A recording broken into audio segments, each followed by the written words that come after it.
Hi, good morning, hello everyone! How you doing today? How you doing today? Rebel Slicer, hi! Welcome. It is in fact stream time. Hello. Good morning. How are you doing today? I hope you are ready for the story time. You're the first one here. Hello, Sarah. Hello. How are you doing today? I feel a little bit melodious today, a little bit musical. right before I went live, I was doing some vocal exercises and I was like feeling very, very musical today. I actually woke up, okay, a little story time before the story time. I woke up early today to do a little extra cleaning because I'm almost done cleaning my grandma's stuff up. We're almost done. We should be done by the end of the week, and I'm excited because goodness gracious, it has been a lot of stuff. So it's almost done. I'm excited. So I spent my morning singing, and I'm still singing rather musical. I've just been vocalizing to warm up my voice for today's story time, and I'm still feeling weirdly musical. I still feel weirdly musical, so I've just been kind of like harmonizing, not like doing like light voice exercises, like harmonizing, like, you know, just like la la la la la la la la da da da da da da da da da da la la la la la la la la la la la la la da da da da da da da da.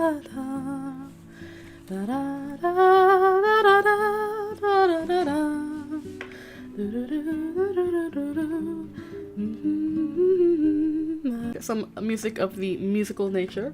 I was listening to Rocky Horror Picture Show soundtrack because I can. And I was just harmonizing and singing, and I got my cats all over me now because they like when I harmonize and sing. They hate when I yell, but I love when I harmonize and sing. Bubby, can you sit down, buddy? I need you to sit down. I need you to sit down. Can you sit down? Thank you, buddy. Thank you. You always like to stand in front of the camera anytime I'm streaming, buddy. I love you. Such a good kitty. You're not late. I'm just harmonizing a little bit because I usually do that practice right before I start stream. So I'm just harmonizing a bit because I didn't want to be late. You guys yell at me when I'm late, so I don't want to be late. So I'm just doing a little bit of harmonizing and a little chatting. I'm sorry for yesterday not being able to stream. I had woke up with the wickedest of wicked migraines. I felt like absolute butt. I felt terrible. It's snowing where you are right now. Lucky. I love the snow. We didn't get much snow in my area this year. Like a few flurries, but nothing big. No storms. Nothing lasting. It was kind of sad. I love snow. Don't get to see it very often. But yesterday I had a wicked migraine. Kakarot, you're not late. I literally just started. You were right on time. Haven't even started the story yet because I'm still doing my vocal exercises, so that way I don't lose my voice while I'm talking. So I was just doing my vocal exercises before I started. Rain snow, sleet, slush, one of those. For me it's sunny, it's nice outside today. It's gonna rain later, but right now it's nice. My fluffy son decided to sit right in front of me, so giving him a little attention, so. But how are you guys doing? I missed you guys yesterday. I'm so sorry. I missed out. So I'm just gonna finish my vocal exercises. I hope you don't mind. You'll hear me harmonize just a little bit. You hear me harmonizing, but I promise you I'm a terrible singer. So see. And Bubby especially likes when I harmonize because he's now sitting in front of me just looking at me all like big baby-eyed little goober. Let's see. La la la la la la la la la la la la la la.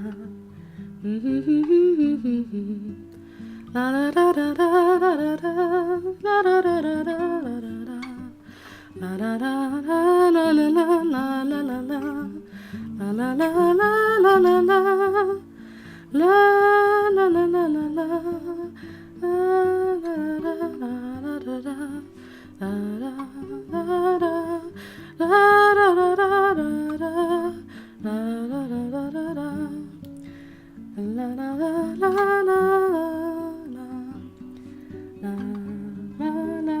la la la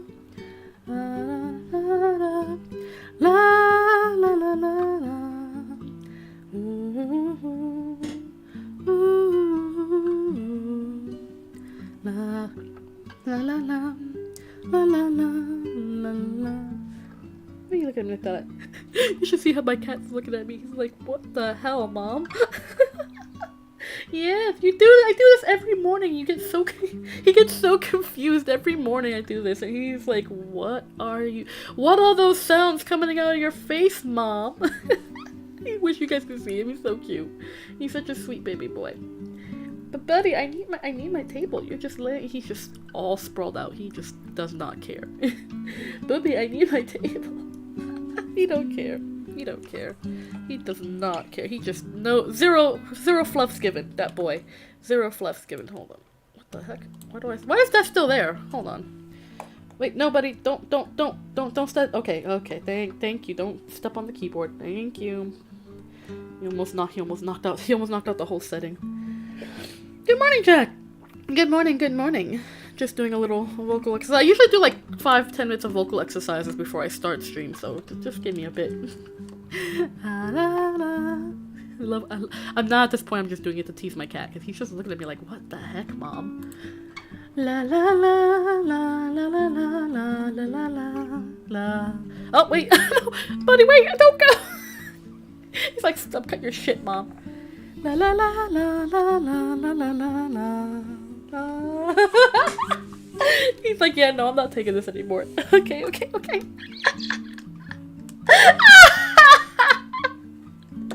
I fell off the chair.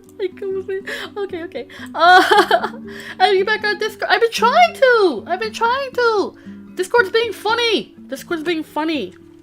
I don't know. I gotta contact the tech support for Discord because it's being funny.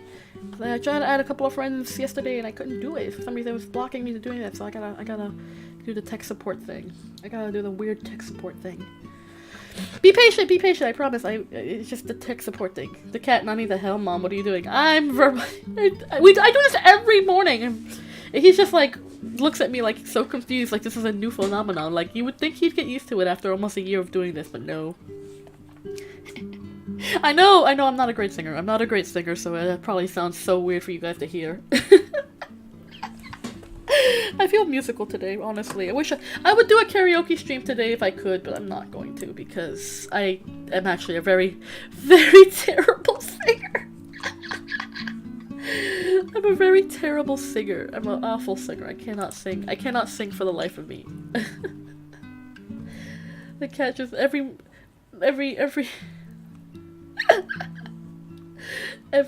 day I do this. Every day he's just like, "Mom, what the hell?" It's just funny. It's funny. It's because my cats are weirdly expressive. My cats are really expressive. So seeing them getting all like looking at me with those expressions, it just makes me laugh because it's like, you guys have way too much expression for cats. Cats usually have 1 or 2 expressions, dopey or angry. These cats just have more than that. They're just funny. They're characters. I love my cats. They're such characters.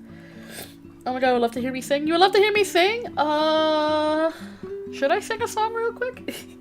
We have all the time in the world today for me to read, so I'm not in a rush. I originally was gonna start at reading around 10:30, but I forgot I started earlier, so I'm kind of just killing time now. Hear me sing? What song should I sing? I don't even know what song I should sing. What should I sing? I'm thinking of a song. I have a whole bunch of songs stuck in my head. I don't know. I feel like I've been supporting you for almost a year. I've been streaming for almost a year. You've been here since the very beginning, which I greatly appreciate. I greatly appreciate that. Thank you so much. For those of you who've been here since the very beginning, you guys are super appreciated. All of you are super appreciated, but it's like something special about being there from the beginning. It's really something special. That is really something special. I think I might do, you know what, oh my god, my 1 year stream anniversary is coming up soon. It's coming up in June. Oh my gosh, it's so soon. Let's say it's April, May, June. Yeah, it's gonna be coming up so soon, like a little more than a month. I'm excited. I don't know what I want to do. Maybe I'll do, you know what, maybe I'll do a karaoke stream that day. You know what, maybe I'll do a karaoke stream that day just to really celebrate the fact that I've been I've been doing this for almost a year now, and it blows my mind to think about it. I'm like, holy crap! Holy crap! It's almost been a year. It's so awesome. My channel. It's getting there. It's getting there. I appreciate that so much. Thank you. My cats have 3 expressions: hungry, hangry, and angry. Yeah, that's the typical cat. That's like the typical cat. That's like a typical cat. The typical cat reaction. They're just like they're like hungry, annoyed, sleepy, angry. My cats are not angry though. They're actually quite pleasant little babies. They're very friendly. They're skittish too, a little skittish. Like when you, like if they meet a new person, they're like, "Who is that?" I'm super cautious, but then they start sniffing your feet, and then they're like, "Oh yeah, I like this person." The day my cats don't like somebody is the day I can't invite them into my home. I go by my cats because they know their instincts are stronger than mine. They have animals have such amazing instincts when it comes to people, you know. Let's see, what was I gonna do? What was I gonna say? What was I gonna do? Should I sing a song? Should I do an impromptu song? Nah, maybe.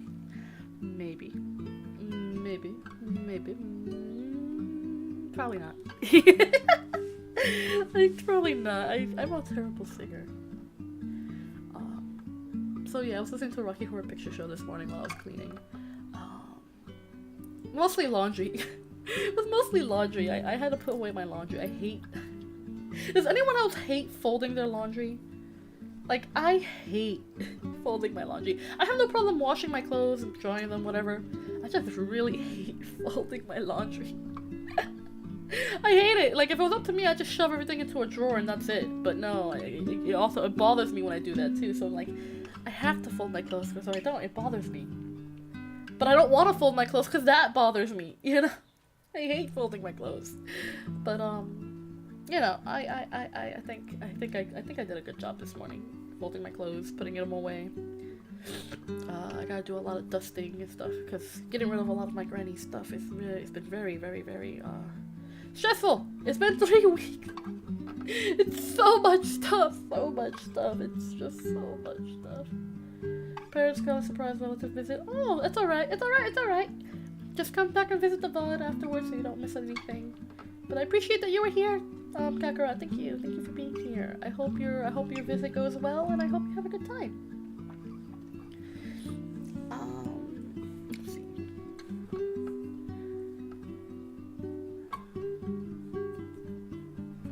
I've been going through a few things this year so far. I've been acting so weird, so I'm really sorry, but truly grateful every time you stream.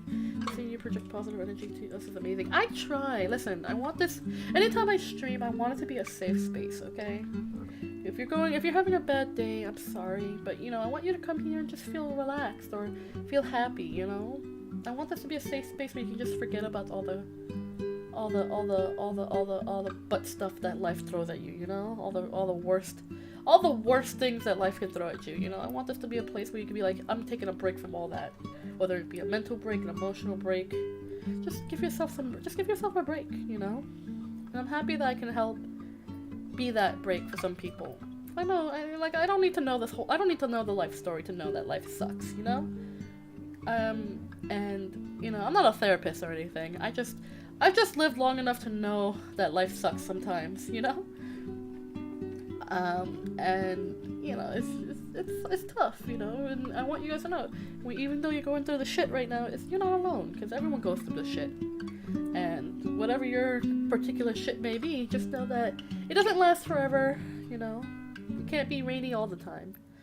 You can't be a cloudy day all the time. You get the sunshine every once in a while. You get the break. And I hope that you guys, you know, I hope you guys can, at least, if anything, take away a little bit of a reprieve from these streams. Just a mental reprieve, emotional reprieve. Just give yourselves a break, you know? Yeah, you go through a lot yourself and you're still always... Yes, because I'm someone that I don't like to wallow in my sadness. I can feel sad, that's perfectly fine, but if you stay sad all the time, you know, it brings your life down. It brings everything down. Sometimes you gotta learn just to let it go, you know? Yeah, it could be sad. Yeah, sometimes you can it gets to you and you cry a little bit. That's fine. It's perfectly okay to cry when you need to cry. But don't hold on to that sadness. Don't hold on to that hurt and anger and stress. Because if you do that, you're just hurting yourself more and more. And that's not healthy. That's not healthy. Not mentally, not emotionally, not physically. You know? Sometimes it's better just to let it go. Even if it's something that cannot be resolved. Even if you can't get closure. You know, sometimes you go through things that you may never get closure from. You know, sometimes you go through things that, you know, may not be resolved right away or ever. And in that point, you know, when you kind of realize, there's no point in holding on to that sadness anymore because all it's doing is just hurting me. You know, it's like if when you hit yourself, and you keep hitting yourself, you don't have to keep hitting yourself, you know? At some point, you're gonna stop because all you're doing is just hurting yourself. It's the same thing as holding on to sadness, you know? It's just an emotional hit. It's emotional punch to your own face.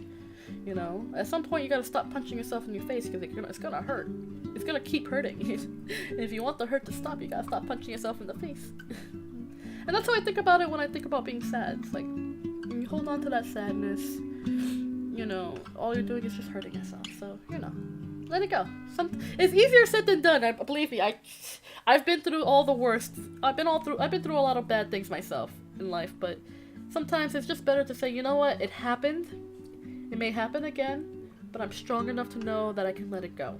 And it is hard to let go. It is hard to let go. Finding distractions can help. But, you know, it's something that you have to work on for yourself to just let it go, you know? If you're in a situation where if it's very difficult, like you're in a rough situation and you're still going through a rough situation, try to find the bright side on things, you know? Don't let yourself wallow in that sadness, because it's gonna be stressful. Believe me, when it's stressful, it stays stressful for a while. But don't let that stress consume you. Don't let it be the only thing let yourself feel, you know? Let yourself feel other things, too. It can be very hard. It is difficult. Like I said, it's easier said than done, and I know from experience. But, you know, don't let yourself stay sad. Don't let yourself stay stressed. Find closure in the most peaceful ways you can. If more for yourself than anything else. Because, honestly, everything that you do must be for your own self. You know, it can't be always for the sake of others.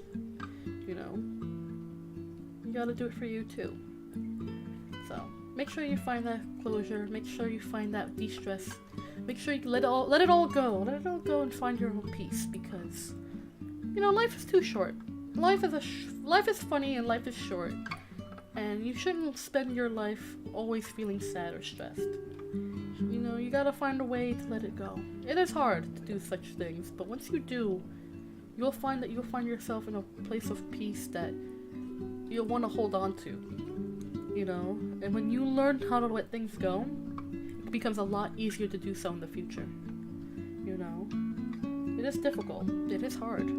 You know, it is work.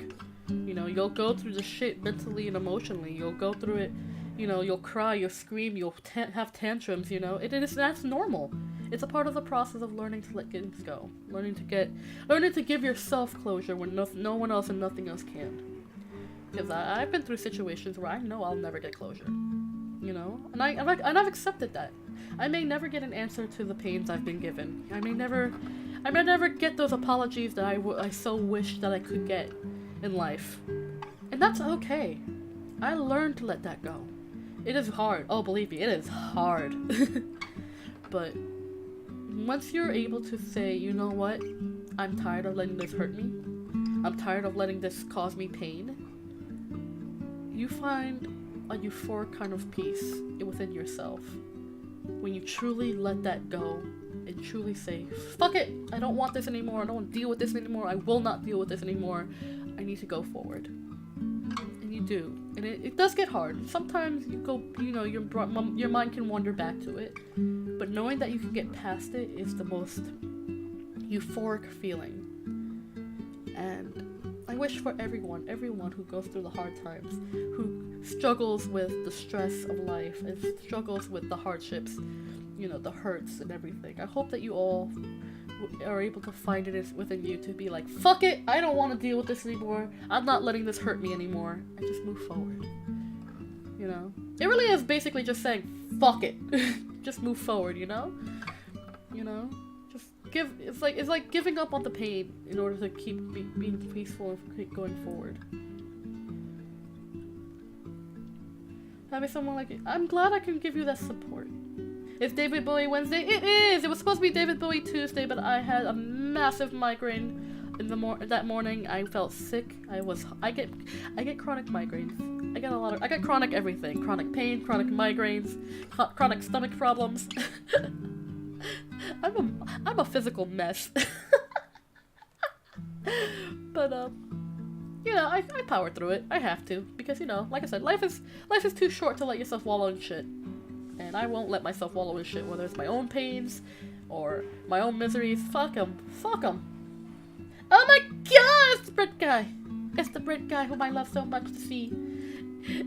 You say bread every time, and every time I keep hoping for a loaf of bread to pop up. And I'm just like, I want a loaf of bread. I want like a fresh baked loaf of bread. Ugh. I need to go to like Little Italy or something, get that real fresh bakery fresh bread that's baked in the bakery, made by two hands of an old nonna out there. That's just like hand kneaded with love and Italian wisdom, and just you taste it in every crunchy bite of fresh bread. I need to do that. David Bowie too. What, did I die? I did not die. Am I feeling better today? I am feeling a million times better. I have so much energy. I don't know where it's coming from. I don't know why, but the ukulele hits different. It always hits different. I can't hear it, but you guys can, and that's all that matters. I have to fix my sound settings at some point. Alright, what about Big Italy, otherwise known as Normal Italy? I cannot afford to go to Normal Italy. Oh, it's such a dream. It's such a dream. It's such a dream of mine to go to Italy one day. I would love to. I need to learn. I need to brush up on my Italian. My Italian is so rusty. I think I can barely ever speak it. Barely even speak it, so I have to brush up. I gotta go back on Duolingo. Instead of taking Japanese, I'm gonna take Italian. Oh, I would love to go to Italy. Oh, it's a dream of mine. It's a dream of mine. I would love to one day. One day. One day. Definitely before I die. I love to see you too. I love to see you too. It's always a pleasure when you're here. It's always a pleasure when you're here. Thank you for being here. I think I confused. Italy is famous for pizza. France is famous is the bread capital. You would know. You're the expert. You are the expert. But the closest thing I can get to really good bread is Little Italy. We don't have a little. I don't have a Little France in my city. I wish I did. That would be cool. That would be so cool. But that's the best place I can get fresh made bread. Italian bread is delicious too. I like Italian made breads. They are delicious as well. Okay, I digress. Let's get into the story time.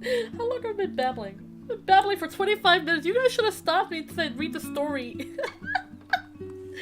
I've just been babbling because I didn't get the chance to catch up with you guys much. So, but yes, we're gonna continue reading Labyrinth today. I've just been babbling and prosing for like 26 minutes. Let's go. Hit me up with that sugarized white bread from McDonald's. McDoubles. McDoubles. McDonald's. Ah, McDonald's, the delicious sugary bread that gives you diabetes. I actually don't eat... Fun fact, I don't really eat McDonald's. Or Burger King. Or any of those like the only real fast food I'll eat, like fast food places, is Wendy's. That's because I really like their chicken sandwiches. That's the only thing I get from Wendy's is their chicken sandwiches. And fries. Like, that's the only thing I would get. Like, their Asiago bacon ranch burgers, delicious. Bacon ranch chicken sandwich burgers, salivation. I am salivating, they are delicious. I think I might go to Wendy's and get some. I might take the long walk to Wendy's and get me an Asiago bacon chicken ranch burger. That stuff slaps. It's so good. And the Wendy's that's closest to me, they make the best sandwiches. The best sandwiches. Nah, mate, no, pizza ain't good here. Pizza is delicious. Like, where I live makes some of the best pizza. And it's so good. It's so good. We recently got Taco Bell the past year where I live, and that double cheesy gordita chicken taco got me. Yes. Yeah, I'll eat Taco Bell too. Like, if I had to choose between regular Mexican food and Taco Bell, I would get regular Mexican food. But if I had to eat, like, between McDonald's and Taco Bell, I'd eat Taco Bell all the way. Taco Bell is delicious. Is it good for me? Absolutely not, but it's delicious. It's actually one of the healthier, fast food options out there. Not gonna lie, it has because of the vegetables and stuff that gets in it, and the beans. Does it have beans? Does your Taco Bell get beans? I think mine's get beans sometimes. They get beans, depending on where it goes. Sometimes when I go deeper into the city, they have places that serve it with beans. Some places don't. It's still delicious. It's delicious. Okay, I gotta start reading this story, or else this is gonna end up turning into a chat, which is not a bad thing. I don't mind if it turns into a chat, but still. Regular Mexican food is incredibly rare where I live. I don't even think I know a place. Come visit me sometime, Wasabi. I'll show you some really awesome Mexican places. There's a Mexican place like 2 city blocks away from me that is just delicious. And it's like so fresh. They make their tortillas by hand. It's so good. They make their horchata as well by hand, like fresh every day. It's so good, so good. Okay, I'm already running out of breath and saliva. I need my gamer subs. It's funny. I'm sponsored by I have an affiliation with Poggers, and I still drink gamer subs. Alright, I forgot for those who don't know. I got an affiliation with Poggers Energy Drink. They are delicious. They are delicious. I actually ended up ordering them and I tried it and it's actually not bad. I still love Gamer Subs more, but this is not bad. I got their sleep formula and I tried it. The shipping was expedited, so I ended up getting it yesterday and I drank it last night and I put me right my ass to sleep and I slept like a baby. So I can honestly say that shit's not bad. That shit's not bad. So, you know, I have my own affiliation code, DNoctis10, if you want to order it. I think they recently changed their link to the website. So I will end up probably changing that on my description later, so just remind me. I will forget, so just remind me later, y'all. Okay, let me get to story time because I've been prosing for way too long. Let's go. Alright, we're continuing at Labyrinth. Last time we left off, smuggle those poggers to us, to Australia for you. Yes, I will do that. I will send you a care package.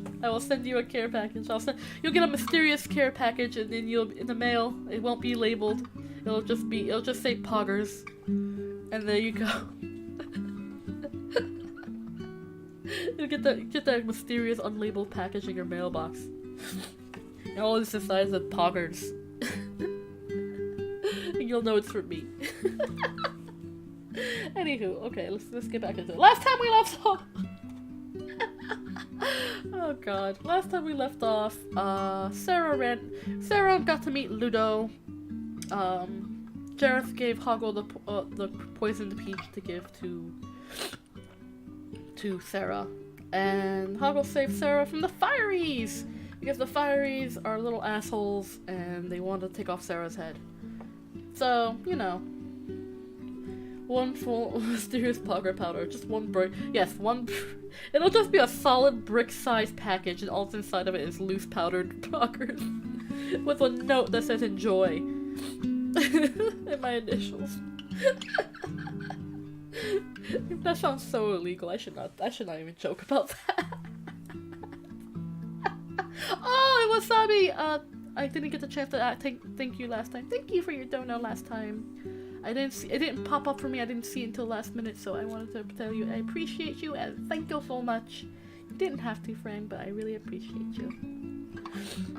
All right, let's get back to the story. My nook is like, what the hell are you doing? It keeps shutting off because I'm not using it. All right, so that's what happened last time. Let's get back into it. Last time, Hoggle saved Sarah from the Fireys, and she gave him a friendly smooch on the cheek. I don't know why I said cheek. It's cheek. You did a stealth donut. You did, you sneaky Wasabi man. You did, and I appreciate you. You didn't have to. You already know how I feel about donuts. I appreciate them, but you didn't not have to do it, and I appreciate you. Let's continue. Yes, so I don't know what happens next. Something, Bog of Eternal Stench. Let's go.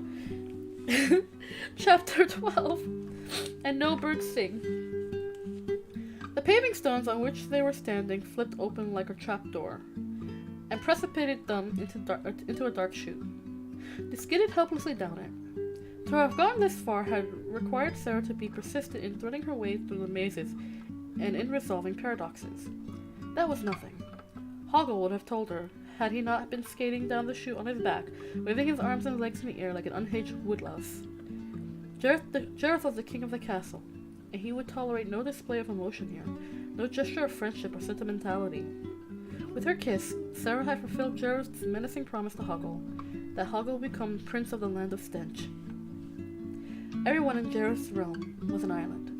If you did something for someone else, it was never an act of kindness, but of calculation. An investment that would return a percentage of what you called it on it. The verb to give was considered obscene, and was scrawled on lavatory walls. The verb to love connoted nothing but desire. You stood on your own 2 feet, and if you could stand on somebody else's feet at the same time and reach higher in the fruit tree, you were doing all right, which was better than doing good. How much envy could you command from others was the measure of your success. Everyone in the castle envied Jareth. All his questions were answered. He was going to keep things this way.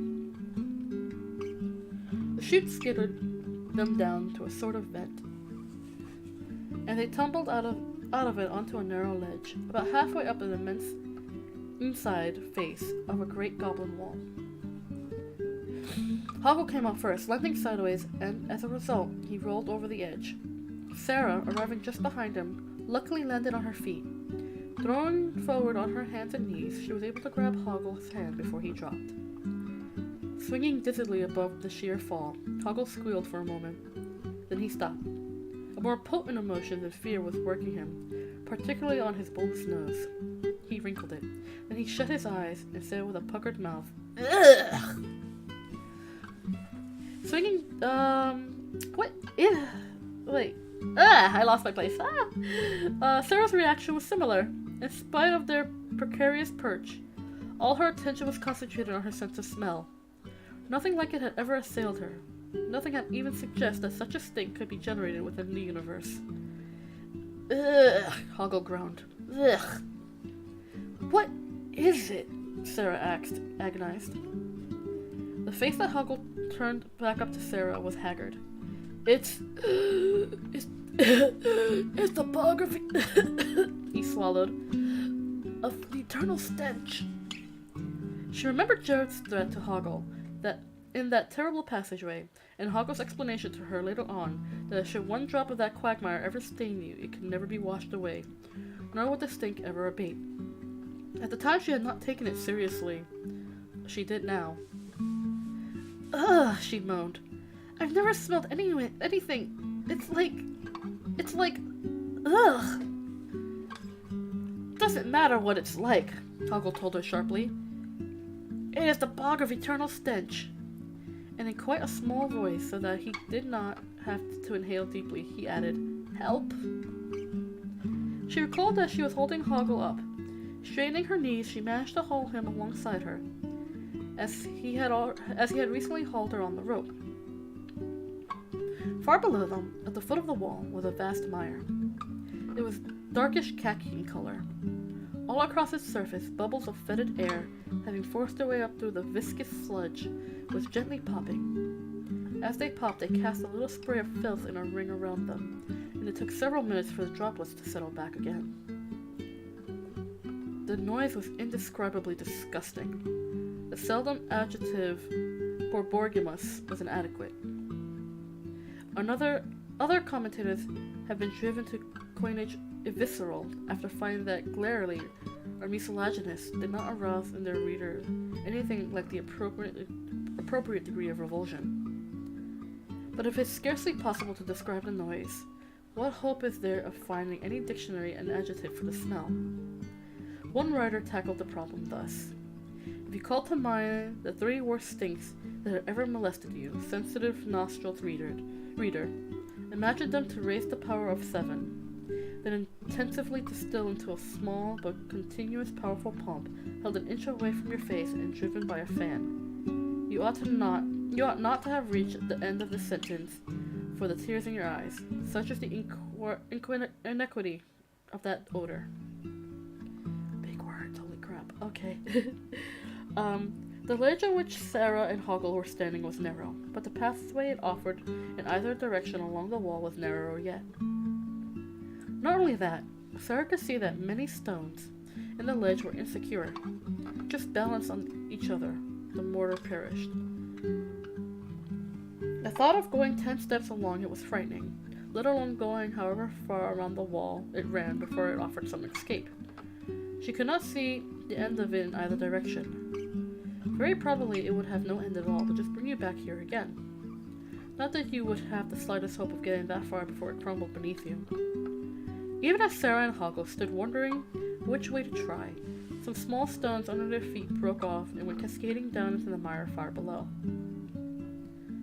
Hoggle was looking far from grateful for being saved by Sarah. He scowled up at her. What did you go and do that for? What, rescued you? She was bewildered. No, you kissed me. She looked at him. Don't pretend to be so hard.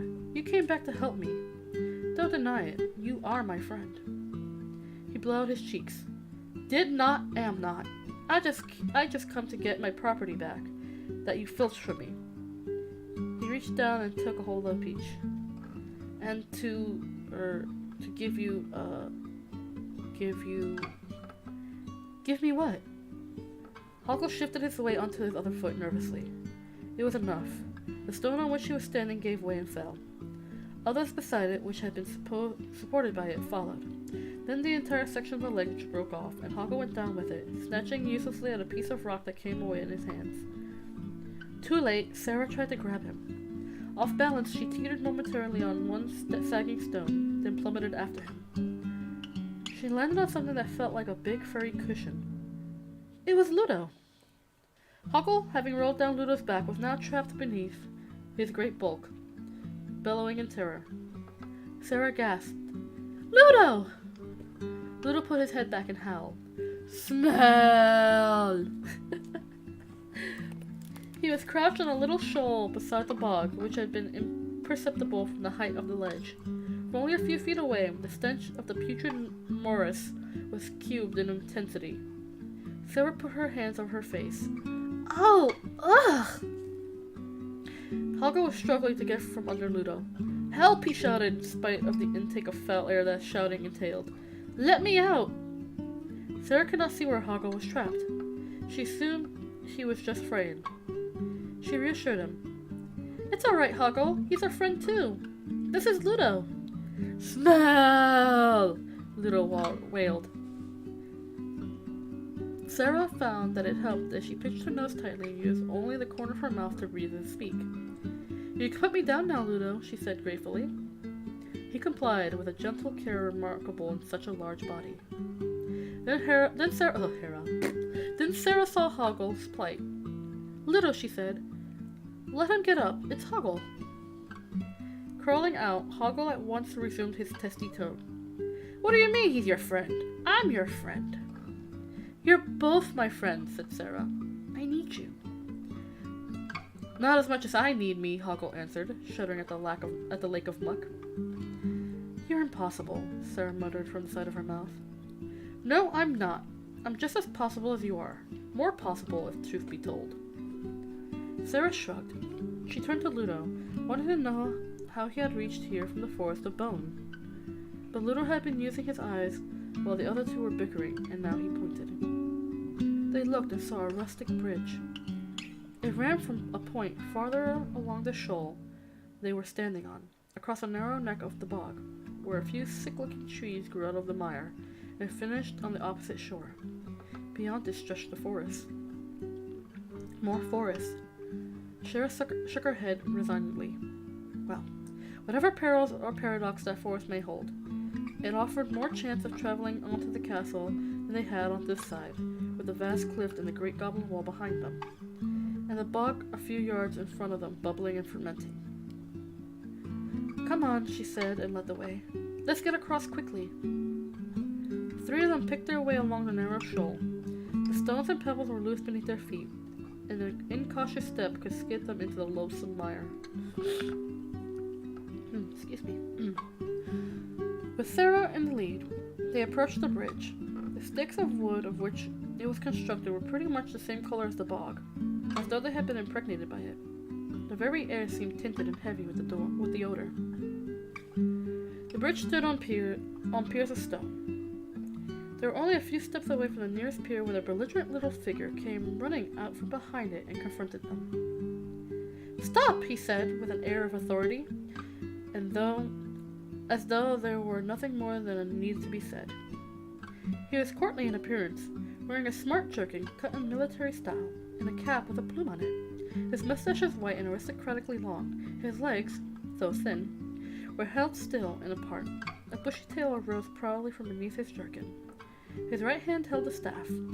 Altogether, he gave the impression of a character who, though diminutive, was used to commanding and to being obeyed. Sarah, by now reduced to pinching her nose and holding her sleeve of her shirt over her mouth to keep the to keep out the pervasive stench, mumbled, "Oh, please, we gotta get over. Without my permission, no one may cross." "Who are you?" Sarah asked. He bowed briskly from the waist. "Sir Didymus is my name, my lady." "Please, Sir Didymus," Sarah besought him. "I've only got a little more time left." Hoggle nodded in eager agreement. "We've got to get out of the stench." "Smell!" Ludo moaned, frowning so expressively that his eyes disappeared beneath his brows and the corner of his mouth reached the edge of his jawbone. "Stench?" said Sir Didymus required. "Of what speakest thou?" "The smell." Sarah removed a hand from her mouth to point in the air. Sir Didymus took several keen sniffs, sampled them in his nostrils, and shook his head, puzzled. "I smell nothing." "You're joking," Hoggle told him. Politely, Sir Didymus applied himself to understanding their problem. Holding himself erect, he ventilated his nostrils with several cubic feet of air. He shook his head again. "I live by my sense of smell, yet I detect nothing." The others, nauseated and dumbfounded, stared at him while he continued to inhale deeply. "The air," he pronounced, "is sweet and fragrant." Gripping his staff, he added, "and none may pass without my permission." Ludo threw his head back and howled. "Smell bad!" Hoggle barked, "Get out of the way!" and attempted to rush past and over the bridge. Sir Didymus raised his staff and stood in the way. "I warn thee! I have sworn to do my duty." Hoggle was desperate. He put his head down and charged, but Sir Didymus, moving agilely on his feet, arrested him with the point of his staff held intimidatingly at Hoggle's breast. Ludo, bemused by the whole affair, was galvanized into activity when he saw one whom Sarah called friend being threatened. He advanced his great body towards Sir Didymus, pointed at Hoggle, and in a voice of reproach declared, "Friend!" "Then have at thee too!" With reckless gallantry, Sir Didymus launched himself at Ludo, flashing his staff in a dazzling series of thrusts. Ludo was forced to retreat. Hoggle took the opportunity to dive around behind Sir Didymus and make a run for the bridge, but the dauntless defender of true faith was ready for him. In a bound, he was back in position, his staff leveled at Hoggle. While Hoggle screeched to a halt, then took several careful steps away again, Sir Didymus was flaring his proud nostrils and taking deep breaths. He appreciated the fresh air, but most of all he was enjoying the exercise. Not many travelers passed that way, and fewer still were prepared to test his knightly skills by trying to force their way over the bridge. In fact, no one had ever tried it before. Sir Didymus had practiced his staff play, ready for this moment. Now that it had arrived, it was a delicious treat. His blood thrilled and his sinews stiffened as he enacted the chivalric code of courage against all odds. This was the life. This is what he had been born for. He swore most solemnly up to uphold. He would gladly have fought off 100 Hoggles and 1,000 Ludos, had such an army come tramping along and ventured the crossing of his bridge. He wished devoutly that such a horde would come, properly armed for the combat. How might a knight prove his valor, except it be tested? Sarah walked forward. In a reasonable tone of voice, she pleaded, "Oh, look, let us cross your bridge, won't you?" Sir Didymus answered her with his staff, lunging forward with one knee bent and brandishing the stick several times in front of her, using his wrist dexterously. Sarah recoiled. That was more than Ludo could stand to see. With a great roar of anger, he set about Sir Didymus. The tiny knight responded vigorously, with lunges and thrusts. Death's footwork danced him out of the reach of Ludo's massive swipes. Sir Didymus made adroit use of the terrain, skipping on and off the parapet of the pier, tripping nimbly across the very brink of the bog.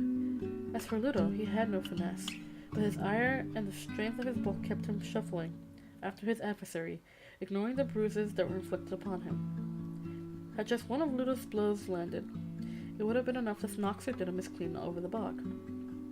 While the fight went on and on, Hoggle craftily seized his opportunity to scuttle across the bridge. Sarah watched him with dismay. He was just looking after himself again. There was little that he or she could do to assist, but she felt strongly that they owed Ludo more than their moral support. Bits of the bridge fell off as Hoggle pounded over it. The whole structure shook and rattled. At least Hoggle had the decency to stop when he reached the far bank and watched the rest of the epic battle. Sarah had expected him to vanish in the forest. Perhaps she was winning the battle with Hoggle's thick skin. Gradually, she was getting through to him. The present battle was still locked. Holding her nose, Sarah cheered Ludo on, but there was no sign of victory for either side. Sir Didymus swung his staff. Ludo grabbed it and wrenched. Instead of being disarmed, Sir Didymus clung on and was carried up in the air, legs kicking. Ludo lost hold of the twisting stick, and Sir Didymus thudded to the ground. He was up and at it again like a rubber ball, flanking away at Ludo's shaggy legs. Surprised by the minuscule marionette's ferocity, Ludo stood off for a moment, whereupon Sir Didymus took the opportunity to dive between his opponent's leg, crawl up his tail, as though storming a battlement, and belabor the back of Ludo's head. With a jerk of his neck, Ludo threw Sir Didymus clean over his head, then peered left and right for the plucky opponent, who was holding onto Ludo's whiskers and dangling beneath his chin. Ludo felt an itch and raised his hand to scratch it. He got Sir Didymus' teeth in his finger. With a howl, Ludo flicked his hand, and Sir Didymus was shaken off and flew through the air until he hit the cliff. He was bouncing back in a trice, buzzing with the chance that all this was giving him at last to prove his mettle. Now Ludo found a log and was crashing it down on Sir Didymus, but it was like trying to swat a fly with a club. All it did was make pits in the shoal. Sir Didymus took cover under the exposed roots of a mangy tree. Ludo advanced and brought the log down with such force that he smashed the roots and the tree keeled over. For a moment there was stillness. Ludo gaped. He had killed the little knight. He sighed, feeling wretched, till Sir Didymus darted out of a hole in the tree trunk. Both of them were exhausted by now. Sir Didymus's legs were too tired to risk getting close enough to wound Ludo. Ludo could not swipe fast enough to hit Sir Didymus. Eventually, it was the diminutive Chevalier who leapt back to his position on the bridge, raised his staff, can't read French, give me a second. Semper le sans reproach, and gasped, "Enough! Thou fightest as a true and valiant knight." Ludo gratefully accepted the truth. He sat down on his haunches, panting, and when he had recovered his breath, he used it to bellow, "Smell!" Sir Didymus regarded him with admiration. "Before this day," quoth he, "never have I met my match in combat." He smiled ruefully at Sarah. "Yet this noble knight has fought me to a standstill, quite." Sarah's concern was all for Ludo. "Are you all right?" she asked him tenderly. "Ludo?" Ludo was still recovering. Sir Didymus marched, wearily but still smartly, to confront his equal in combat. "Sir Ludo, if that be thy name," he declared, "here I yield my staff to thee." He held it up before him. Ludo glanced at the staff without much interest. He was preparing to utter yet another howl about the stench, in the hope that someone could do something about it. He opened his mouth. Sir Didymus continued his speech. Let us be brothers henceforth, and fight for the right as one. Ludo's mouth remained open, but he postponed the howl. His face beaming, he came down to regard Sir Didymus. Ludo, get brother? A pocket-sized pursuivant, bushy-tailed erect, went to clap his brother in arms on the shoulder, which he could just reach since Ludo was almost prone. Well met, Sir Ludo. Ludo, sir?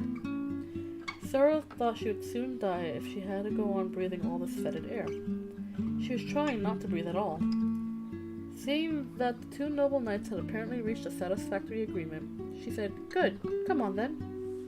She made for a bridge, but Sir Didymus was there before her, blocking her way. Hold, he cried. You forget my sacred vow, milady. I cannot let you pass. It wasn't possible, Sarah thought. Sarah thought she might pick the little figure up and hurl him far into the bog. But he had raised his staff again and was holding it towards her. Oh! She made a noise of frustration through her pinched nose. Words are hard today.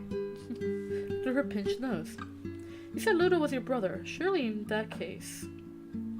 Sir Didymus replied with a firm shake of his head. I have taken an oath. I must defend it to the death. Smell! Ludo bade. Sarah closed her eyes and gave it some thought. Okay, she said. Let's handle this thing logically. What exactly have you sworn? Sir Didymus raised his staff above his head and gazed up at it devoutly.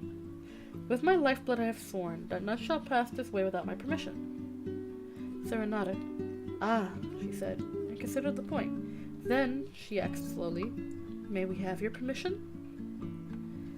Complete silence followed her question. Sir Didymus was thunderstruck. He tried looking at the proposition from one side, then from the other. He turned it upside down and inside out.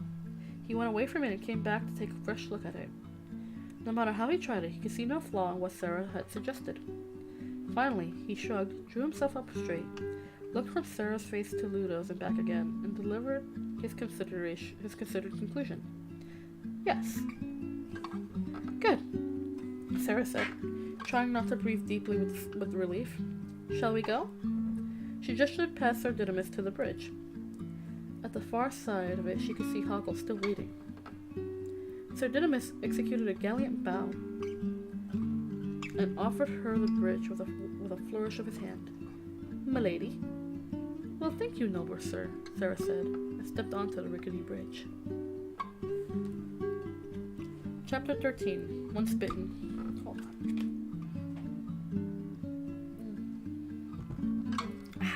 Refreshing. The moment Sarah's foot landed on the bridge, the whole structure creaked and settled down a couple of inches. She jumped off again quickly. Have no fear, sweet madam, Sir Didymus reassured her. This bridge has stood 1,000 years. Sarah looked wearily at the bridge. I just hope it stands another 5 minutes. She put her foot on it again and felt it sway beneath her. Gingerly, with a hand held out for Ludo to grab if need be, she put her whole weight on the bridge. It settled again, with a noise like a very dry hinge. A couple of fragments fell off, a puff of dust, and plopped into the bubbling bog. One hand on the rickety handrail, another arm outstretched like a tightrope walker. Sarah advanced a step, then another. There were noises of squeaking and cracking at every movement she made. Behind her, she heard a dull splash.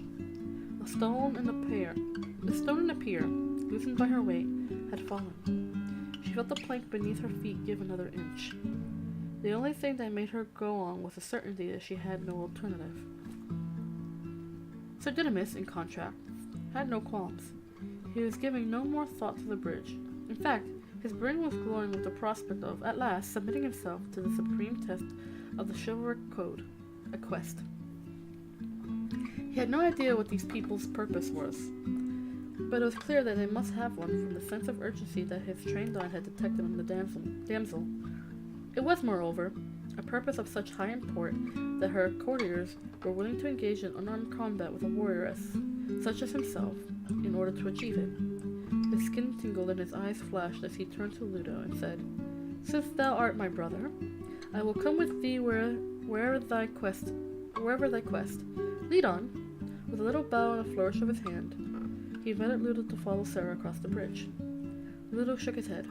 Ludo, wait! And even as Ludo eyed the bridge suspiciously, another large chunk of masonry crumpled out of the pier and rolled into the bog.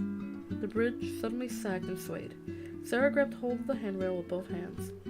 The other stones and loose cement were falling from the pier. In the middle of the shaking, sinking bridge, Sarah was stranded. She looked around in horror and saw that the whole thing was collapsing, and made a run for the other side. Too late. With a screeching, rending noise, the rotten timbers gave way beneath her.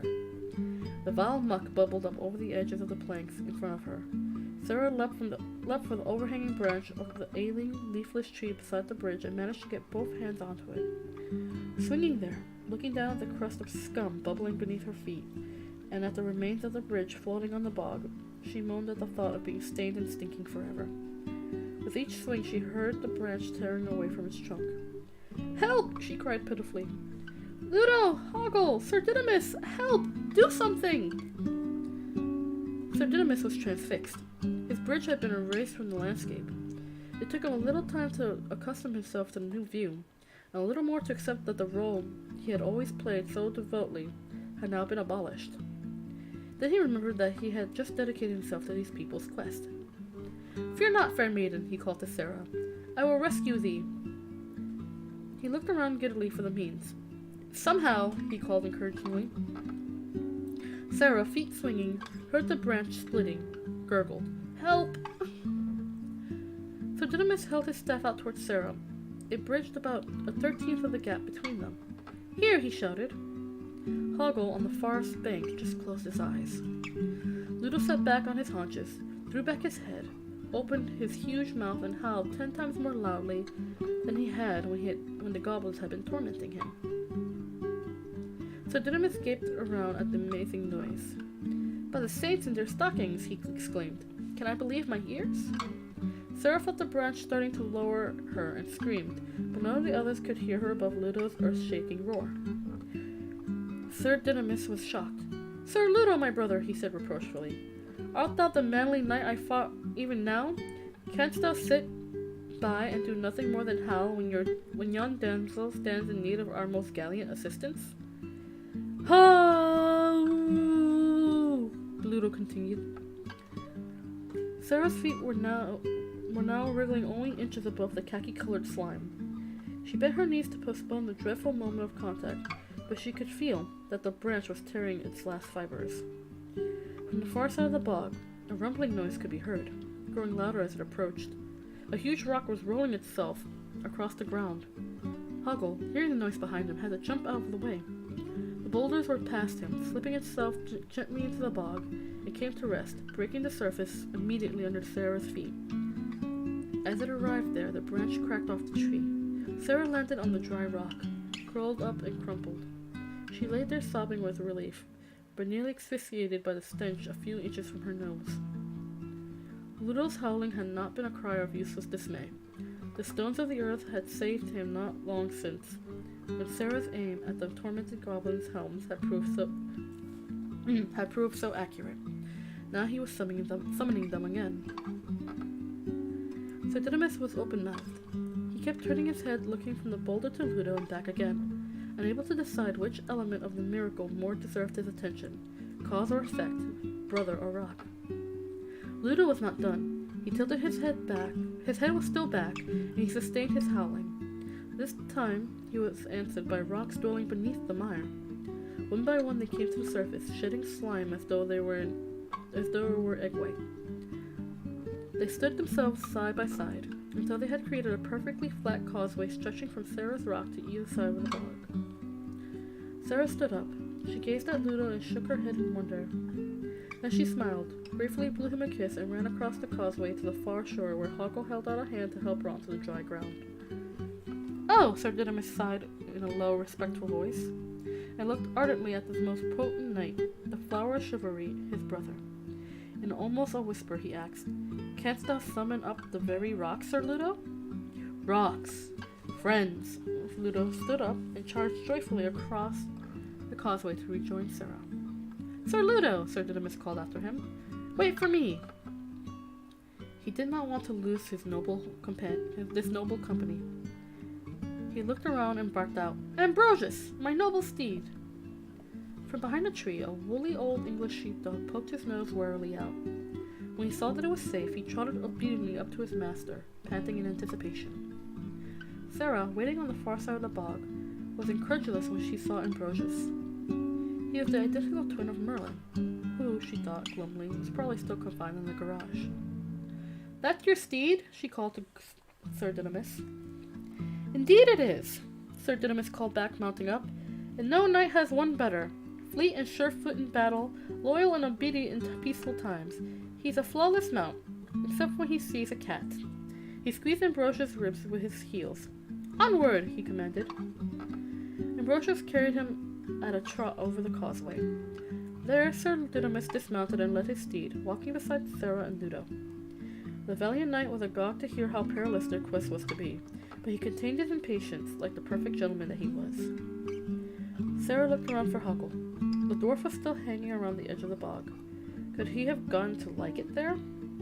Come on, Hoggle, Sarah called out.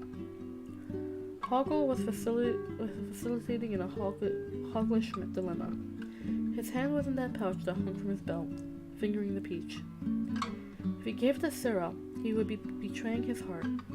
If he did not give it to her, he would be dumped headfirst into the bog of stench. He brought the peach out and held it over the bog.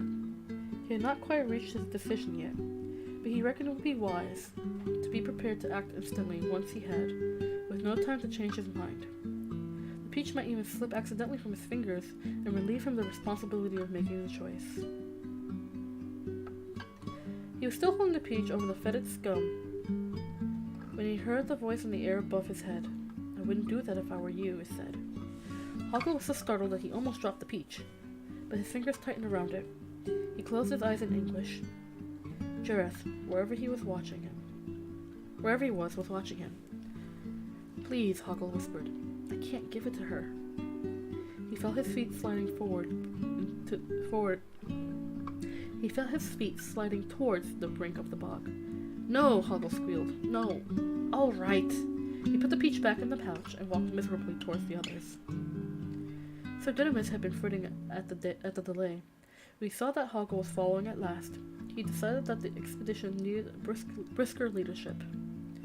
He was the one to do it, as long as they would tell him where they wanted him to lead them. He mounted Ambrosius again and headed into the forest, since it was obvious that they had some unfathomable aversion to the bog. Ludo and Sarah followed him. Hoggle trailed some ways behind. For a while they went along in silence. Sir Didymus frowned and sucked his teeth, reflecting on the travails and perils through which he and Sir Ludo, his legendary brother, would be expected to lead the company. But withal, he thought, spurring on Ambrosius, thus it is and must always be in the knightly vocation. Be thou afraid or easily deterred, then let thee never bow thy knee to receive the sword of honor upon thy craven shoulder. Ludo, walking behind Sir Didymus, was thinking how good it was to breathe sweet air again, and how hungry he was. Sarah shared those thoughts. Mostly she was preoccupied with how Toby was faring, with how much time she might remain of the 13 hours Jareth had given her. Hoggle was thinking of the choice he had not made, and what, in consequence, he had now had to do to Sarah. If she knew, he thought, she could scarcely blame me, could she? How would she like to be suspended headfirst into the bog? Not at all. No, not at all. No. How would she like to be suspended headfirst in the bog? No, it's all Jareth's fault. I'm just obeying an order that I can't refuse. Sarah realized that she had no idea where Sir Didymus was leading them. She asked him. Whithersoever thy quest demandeth, he answered. He had never felt so happy. Do you know the way to the castle? To anysoever castle thou namest, fair and gentle damsel, the castle of Perseverance, the castle of Tintangle, the castle... Jareth's castle. Ah! In the Goblin City, Sir Didymus nodded. He had been hoping for a quest that would take 7 years to perform, but he did not show disappointment. Perhaps this was a trial, and something more enduring would come of it. Ambrosius knows the woods well, he said. We shall reach the town well before the day doth break tomorrow. He gave Ambrosius' reins a brisk shake and trotted purposefully ahead. Tomorrow, Sarah was thinking anxiously. Tomorrow will be too late to save Toby, assuming that the sun takes 24 hours, or maybe 26 to cycle around here. She looked at the sky, through the forest branches, and saw that it was evening. Pink and amber ribbons of cloud were lit by the declining sun. How many hours will that be? She asked. Sir Didymus shrugged. I know not hours, sweet maiden. A knight must perforce reckon his life by intervals of 7 years. Oh! Sarah looked at Ludo, but knew that he would know nothing about clocks. Ludo caught her glance. Hungry, he said sadly. We can't stop, Sarah told him, but maybe there are some berries or something. She looked for Hoggle. Perhaps he might have some idea of the time. Hoggle saw her looking back for him, and waited for him to catch up, and he knew that the time had come. He forced himself to alter his demeanor, switched on a glassy smile, drove his feet into a perky stride, and came swaggering up. Good old Hoggle, trusty friend. Missy, he said, beaming, and held out his hand. In it, Sarah saw the most luscious peach, so rich and ripe, and tantalizingly juicy that it appeared to be glowing. She realized that Ludo was not the only one who was hungry. Oh, kind Hoggle. He must have heard them talking about food.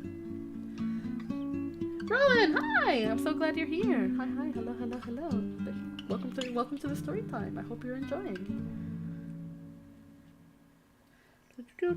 Where was I? She held her hand out towards the peach. It looked so large and delicious that they could each have a mouthful of it. Hoggle, she said gratefully, you're a lifesaver. She wondered if she should politely offer the others the first bite, but by now it was in her hand, and Hoggle was looking so pleased to have given it to her that she felt it was expected of her to take a bite. She raised it to her lips, and then held it away again to look at it. The scent was beautiful. Hoggle, fists clenching, glanced up at Ludo and Sir Didymus and saw that they had not stopped, but were a distance away. That was something. Sarah looked at the peach almost with regret. It was a pity to spoil such a lovely thing. Although, that was the point, wasn't it? The peach made itself lovely just so that someone would spoil it. But if that were the case, it was clever to be repulsive, and rattlesnakes might rule the earth one day. Was that what they had in mind? She bit into the peach. The sound of her biting made Hoggle tremble. He wanted to put his hands over his ears. Sarah's face was rapt. This tastes so strange. She looked at the peach and found that her eyes could not focus. She began to sway. Feeling that she might be going to faint, she took a step towards Hoggle for support. She stumbled. With one hand she wiped her brow while with the other she held the peach out at arm's length, trying to look at it properly. Then she understood. Slowly, she looked at Hoggle. He was a blurred, shimmering shape. Hoggle, she said quietly. What have you done? In a strangled voice, Hoggle cried out, Damn you, Jareth, and damn me too. Turning his face away from Sarah, he ran headlong into the forest. Now Sarah was tottering. She managed to stagger to a tree and leaned against it.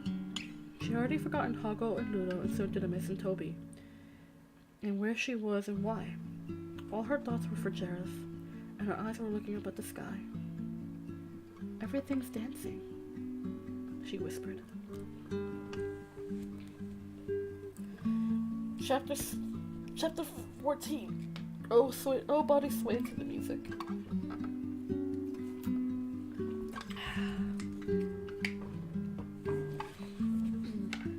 You like the background music? I do too. It's nice. It's nice music. I'm glad you enjoy. Jareth held 4 crystal balls close to his face. He stared into each of them in turn, catching the light. It seemed as though he were choosing among them.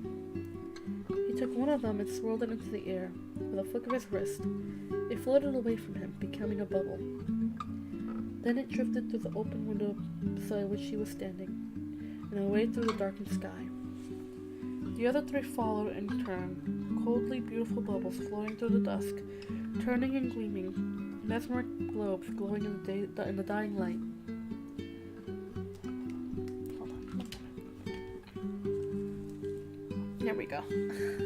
The way I was sitting was hurting my arm. I was holding the book, like, using my arm as a book stand. It was hurting my arm.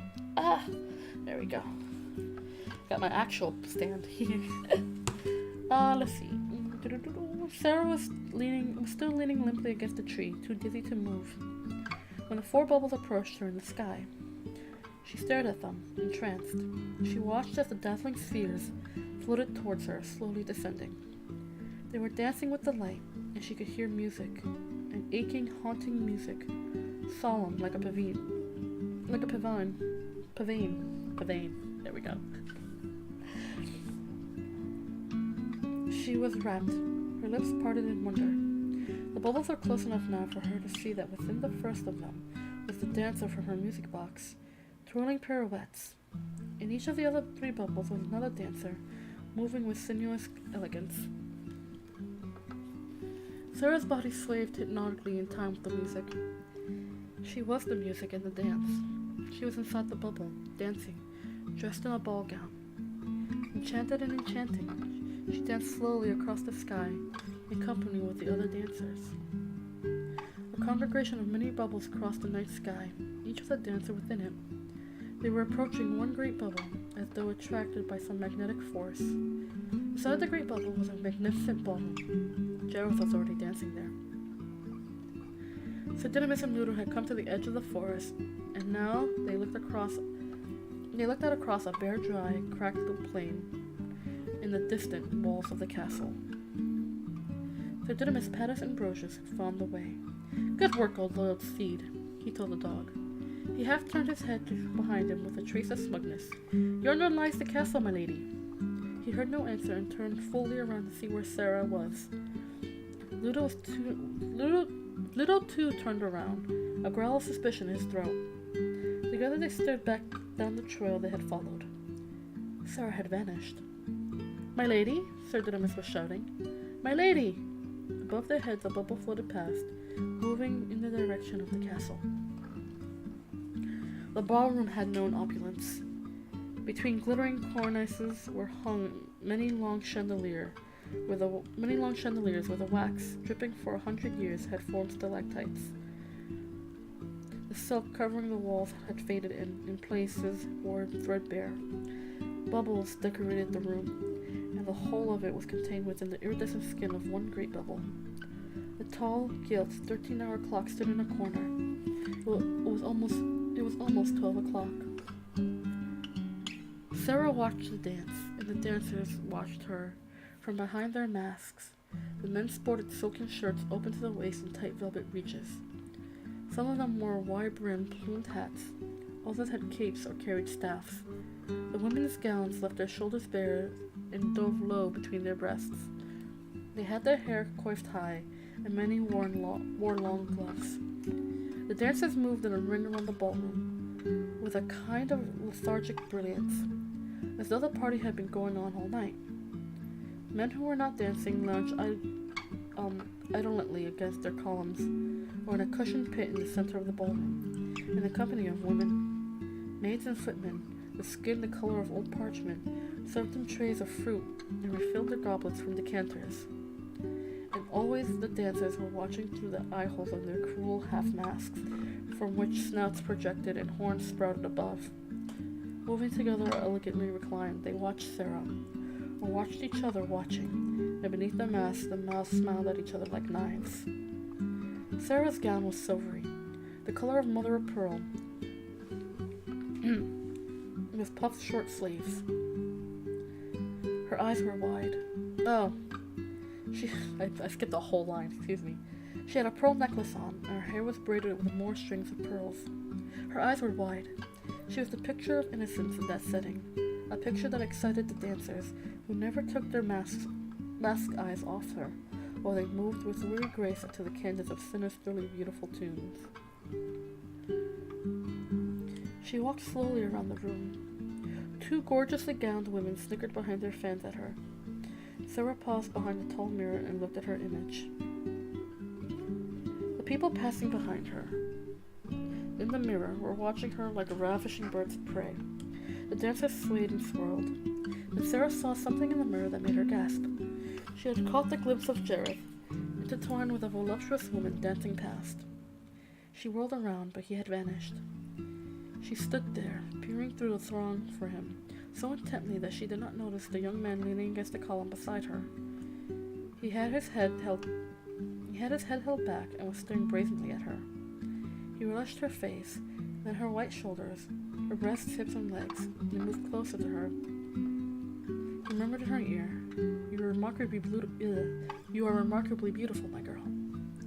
Sarah spun around to face him, her mouth open. At the mixture of surprise and pleasure on her face, the young man threw his head back and laughed. She smiled nervously at him. Hidden behind another man's cape, Jareth watched it all, but Sarah had not seen him watching. His eyes were following Sarah wherever she went in the corrupt ballroom. She was tense now, self-conscious, among people she could not understand, but who behaved as though they knew something that she did not. She moved hurriedly around the ballroom looking for Jareth. She did not know why she wanted to find him, or what she would say to him. She just knew that it was vitally important that she should find him. When she saw him, he was whispering something into his beautiful partner, who responded by smiling knowingly from behind her mask, and licking her lips, slowly with the tip of her tongue. Sarah blushed and turned away in embarrassment. She found herself looking into another of the tall mirrors around the room. Behind her she saw Jareth standing alone. He was a resplendent figure, upright and blonde, in a midnight blue frock coat, diamante at the neck, shoulders, and cuffs. Ruffs of pale gray silk at his throat and wrist set off the pallor of his skin. On his legs he was wearing black tights and black shiny boots. He was holding a horn mask on a stick, but he had lowered it now to look straight at Sarah in the mirror. Behind him, dancers were whirling. He held out his hand. She turned around, not expecting that he would really be there. He was, and he was still holding out his hand to her. She took it, feeling dizzy.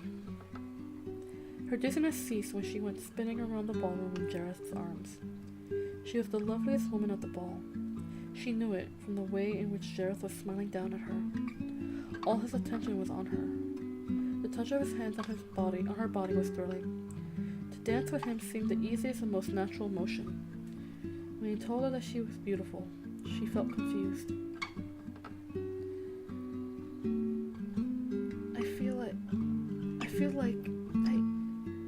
I don't know what I feel. He was amused. Don't you? I feel like I'm in a dream, but I don't remember ever dreaming anything like this. He pulled back to look at her and laughed fondly. You have to find your way to the park, he said, and whirled her around the room. She smiled up at him. She thought how handsome he was, but one didn't tell a man such things, did one? More than that, there was something in his face that was openly enjoying the moment, without the mocking or the secretiveness that he had seen on the other faces here. And when you found your way in, stay in your dream, Sarah. Jareth's eyes were looking straight into hers. His smile was serious. Believe me, if you want to be truly free, wholly yourself, you do want that, don't you? Sarah nodded. Then you will find what you want only as long as you stay in your dream. Once abandon it, and you are at the mercy of other people's dreams. They will make of you what they want you to be. Forget them, Sarah. Trust to your dream. Sarah was spellbound. Trust to me, Jareth said, moving his face close to hers. Can you do that? Sarah nodded and looked up at him with anticipation. He was going to kiss her. She shut her eyes. That was the way to do it. Something made her eyes open again. It was the silence. The music had stopped. She saw that they had been surrounded by all the other dancers. They were leering and nudging each other. She saw them biting their lips to hold back their laughter. Jairus seemed to be unperturbed, but she turned her face sharply away from his, horrified. He held her more tightly and insistently sought her lips with his. Suffused with disgust, she wrenched herself free of him. The clock struck 12. Sarah pushed her way past the jostling, jeering crowd. A man smiled foxily at her behind his mask, and then grasped at her body. She smelled his evil breath on his face. She shoved him away angrily. A group of giggling women rushed between them, chased by merrily guffawing men. Sarah was knocked off balance and stumbled against the column. Crouching, frightened, she made her way out of the crowd, until she saw the shimmering membrane of the great bubble just in front of her. Beside her was a small painted chair. She picked it up in both hands and hurled it at the bubble. The chair crashed through it. As the bubble burst, Sarah was sucked through it. She was flying through space. Below on the ground, she saw the faces of Ludo and Sir Didymus looking up at her. Their mouths were moving, as if they were calling out to her, but all she could hear was the thrum of the rushing air. Behind her, the ballroom had collapsed and crumbled to junk. Strange things, and pieces of things, and things of pieces, were whizzing through space with her, some overtaking her, some receding. She started to recognize objects. The dancer from her music box pirouetted past, upside down, followed by several of her favorite books, in random orders, the pages flapping loose in the wind. Lancelot was not far away in the sky. Beyond him, Sarah saw some gossip cuttings, and the spoon and egg cup that she had used when she was a baby. It was an aerial Sargasso sea, formed of everything she had ever seen or imagined, but rearranged in impossible combinations. If this is the debris of the ballroom, she thought, then all my life must have been at that ball, in disguise. The floating junk room of her mind stretched from horizon to horizon. It was speeding up and beginning to spin around her, faster and faster in the maelstrom, Sarah with it. And in the maelstrom, Sarah with it. The rush of air became screeching, untuned music. It stopped. Sarah was on the ground in her own clothes again. In her hand was the half-eaten peach. She held it up to examine it more closely. Its flesh was rotten. A maggot creeped out from the pit. Sarah gasped, flung the peach away, and fainted. Chapter 15. The Time of Her Life. Sarah woke up in nowhere. She opened her eyes and above her saw a somber sky, but the bare ground beside her was harshly lit, like pictures she had seen of the moon. Perhaps she was on the moon, for all she knew. She had been at a ball, that much she could remember. Where it was and how she got in there and why. Nothing came back to her, just the ball. She closed her eyes at the memory of Jairus, hot with shame at how she succumbed to his charm. She felt soiled by what had ensued in the ball. Somehow it had been her fault. Those men who pawed at her, Jairus trying to so rudely force a kiss upon her. Had she been truly innocent, they would not have behaved like that towards her, would they? What was I doing? She asked aloud. She sat up and looked around her. What she saw was an utter, desolate landscape, a desert whose only features were heaps of scrap of junk. Sarah's face was blank with despair. There was nothing to do here. Nothing. And no one in sight. It was a place you would soon forget your own name. With an effort, she stood up. The first step she took landed on a small pile of rags. The rags moved suddenly beneath her foot. She jumped back. "Here," said an old woman's voice. "Get off my back!" "Sorry," Sarah apologized instinctively, without knowing whom or what she was addressing. A section of the rags rose up. Sarah saw it was actually a pile of junk stacked upon the bent back of a little old goblin woman. At the same time, it dawned on her that the other mounds of garbage were, in reality, if anything here was reality, loads on the back of other people who were moving very slowly across the moonscape. She spotted the painted chair from the ballroom not far away, surmounting a pile that someone had collected. The junk woman's puckered face was staring crossly at her from beneath the load of bent and battered metal objects, discarded clothes, chipped crockery, and broken furniture that she bore. Why don't you look where you're going, young woman? I was looking, Sarah answered, slightly aggrieved. Then where are you going? Oh, well, I can't remember. The junk woman sniffed. You can't look where you're going if you don't know where you're going. Sarah thought that they could have argued the point, but she decided politeness would serve her better. She looked around and said, I was searching for something. The junk woman chuckled, mollified. Well, of course he was, dearie. We's all searching for something, ain't we? But you gotta have sharp eyes if you're gonna find anything. Now me, I found lots of things. She glanced upward, indicating the burden of junk piled up on her back. Sarah looked harder at the woman's rubbish trove and found it curiously interested her. Why, she exclaimed, so you have. The junk woman grunted with satisfaction. There's a cookie tin, Sarah observed, and a colander, and some pieces of candle. Oh yes, the junk woman was nodding. It's hard to find classy stuff like this nowadays. I suppose so. Sarah was looking past the old woman. Occasionally, a pile of junk would rise on the back of someone who was wandering across to try the pickings in another mound. All of them were heading, the salutatory, in the same direction, as though making for home at the end of the day. But don't you worry, dearie. The junk woman had become like grandmother to her now. I'll give you a few things to get you started. Like, how's that? Oh, Sarah said uncertainly. Thank you. The junk woman had started to trudge along the same direction as the others. Sarah walked along beside her. As she went, the old woman rummaging with one hand among the piles of junk on her back, feeling for something. Sarah watched her anxiously, fearing that the whole load could come crashing down around her feet if she pulled out one item. Eventually, the junk woman said, "Ha!" and extracted what she wanted. She handed it to Sarah. It was Lancelot. Sarah swallowed and smiled with childish joy. "Lancelot!" she cried, hugging him. "Thank you," she told the junk woman. "Thank you." It was as though she were a little kid again, being given the teddy bear by her father. "That's what you're looking for, ain't it?" the old woman asked kindly. Sarah nodded eagerly, clasping Lancelot. "Yes, I'd forgotten," she sighed and gave the teddy bear a kiss.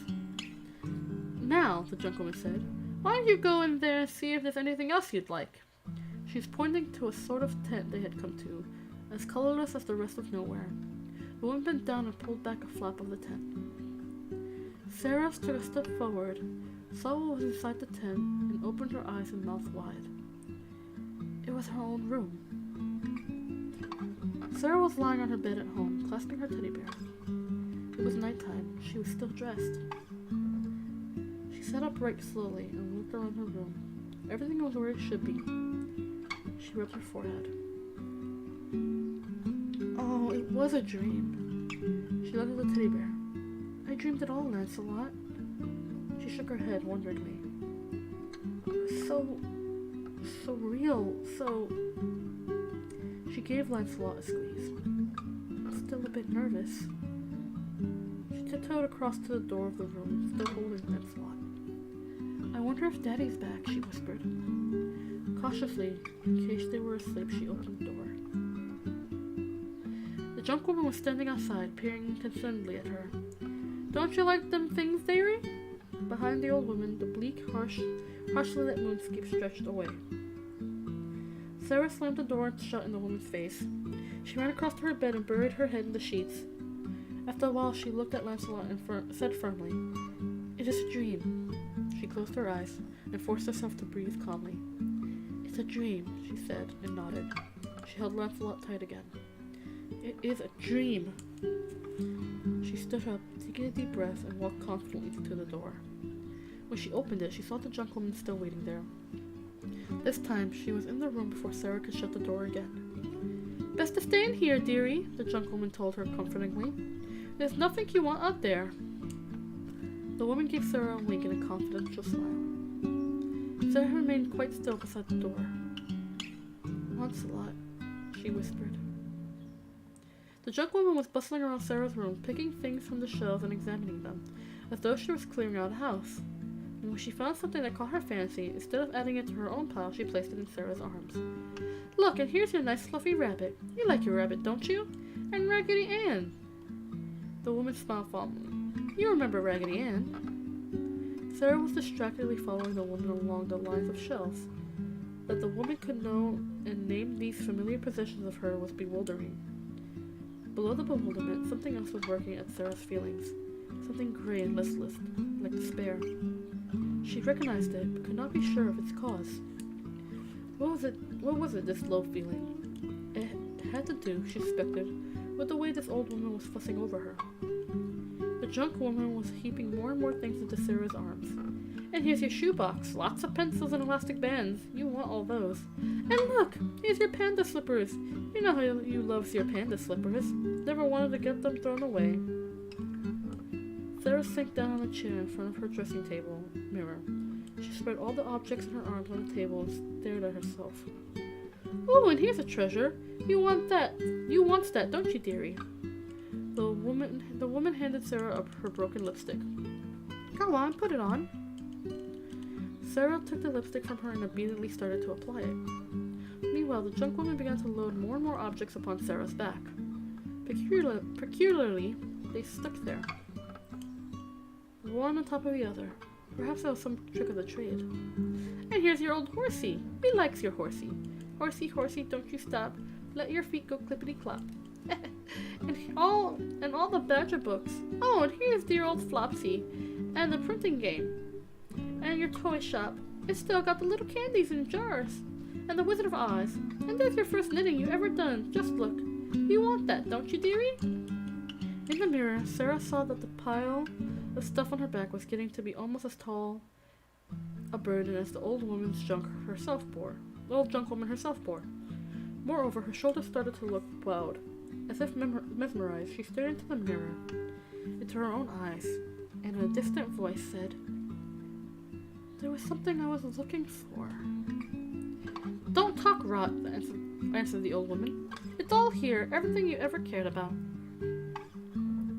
Sarah looked around at the junk woman, who was still happily poking amongst the shelves. She turned back to the mirror and went on applying the broken lipstick. "And here's your ducky books," the woman was chanting. "You haven't forgotten her goes up and down and quacks." Sarah stopped listening. She had to, or she would have wept with humiliation. She looked around for something to take her mind off the junk woman's condescending litany.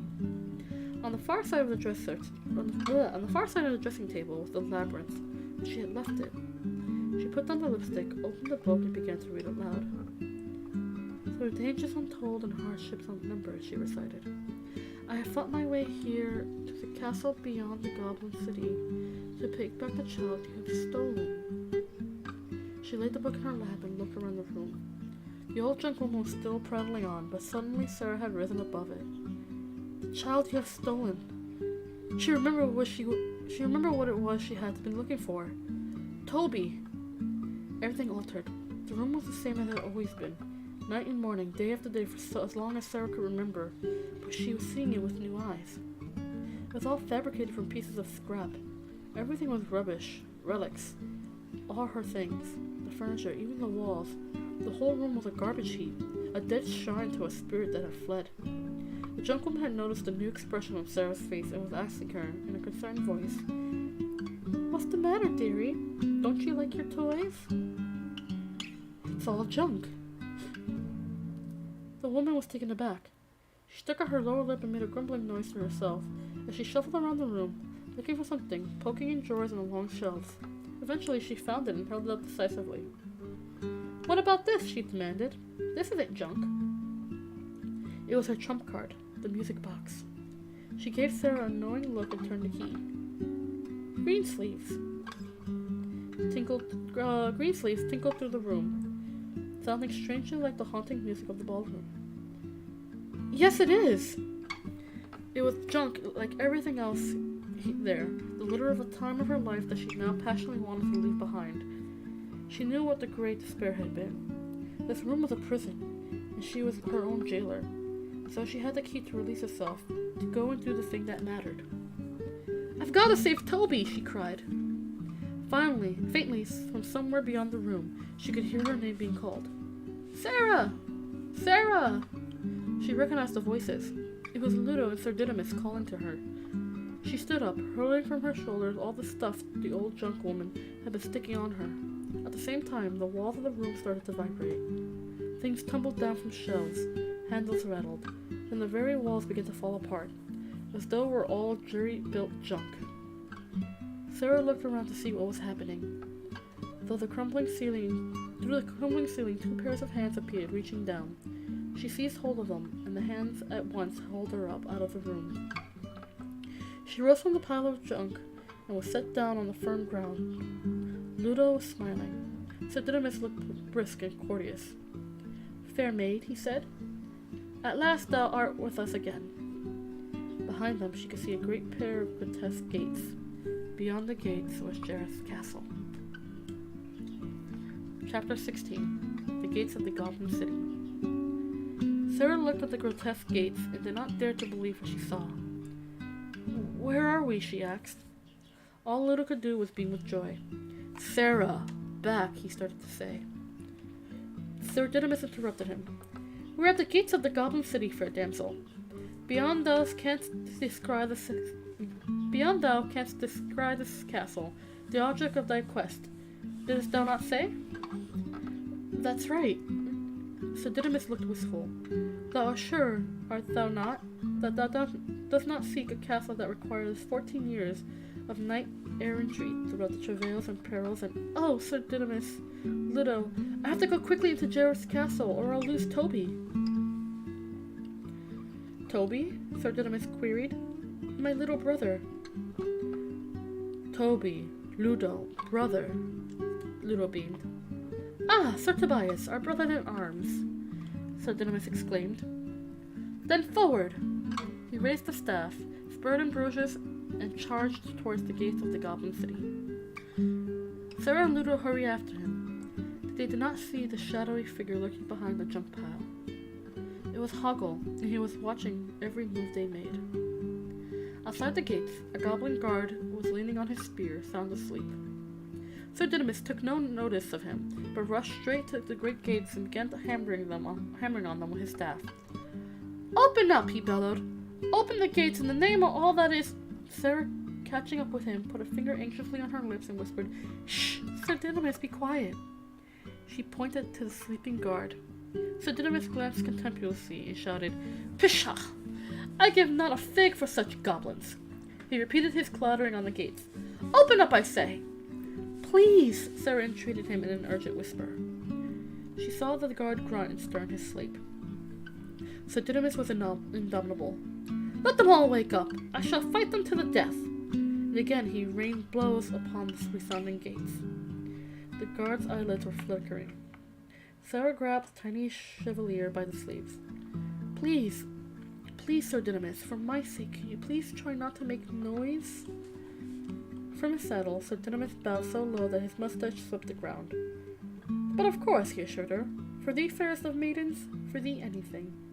He put his mouth to her ear and whispered, But am I not a coward?" "Oh, no," she whispered back. Ludo shook his head too with great conviction. Sir Didymus had one more point of concerning his knightly prowess that he wished to settle. "Am I sent to smell his key?"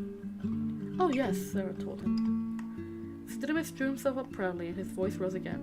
"Then I will fight anybody or anyone at any time, anywhere," he thought and shouted, "with any weapons!" Sarah was pressing her finger to her lips again. We know, she whispered. "Now please, Sir Didymus, shut his feet up." "Right," he said with alacrity. Meanwhile, Ludo had gone up to the gates and given one of them a little push. It swung open. The three of them snuck inside. As soon as they had done so, they heard the gates slam shut behind them. Ahead of them was another pair of gates. This pair was already open. "Ah!" Sir Didymus exclaimed with a proud toss of his head.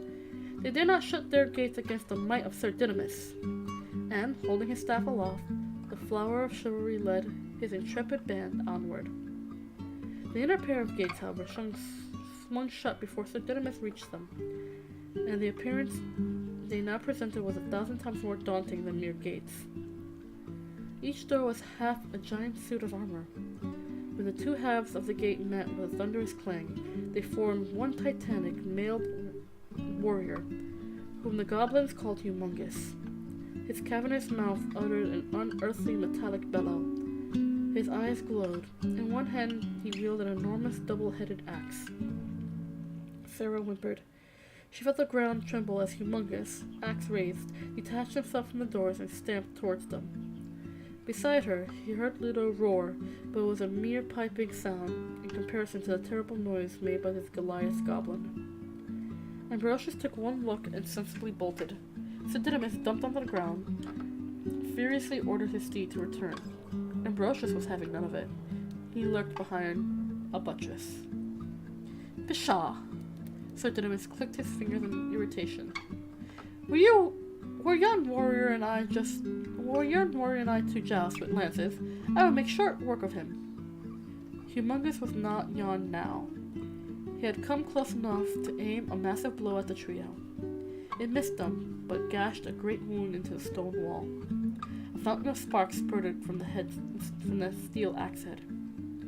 The three dodged past Humongous's feet, but he jerked rapidly around and smashed his axe down again with both hands. Screaming, they leapt apart, and the axe hammered the ground between them, burying itself among shattered paving stones. The giant withdrew it effortlessly, and now, crouching, he delivered a scything swing at them.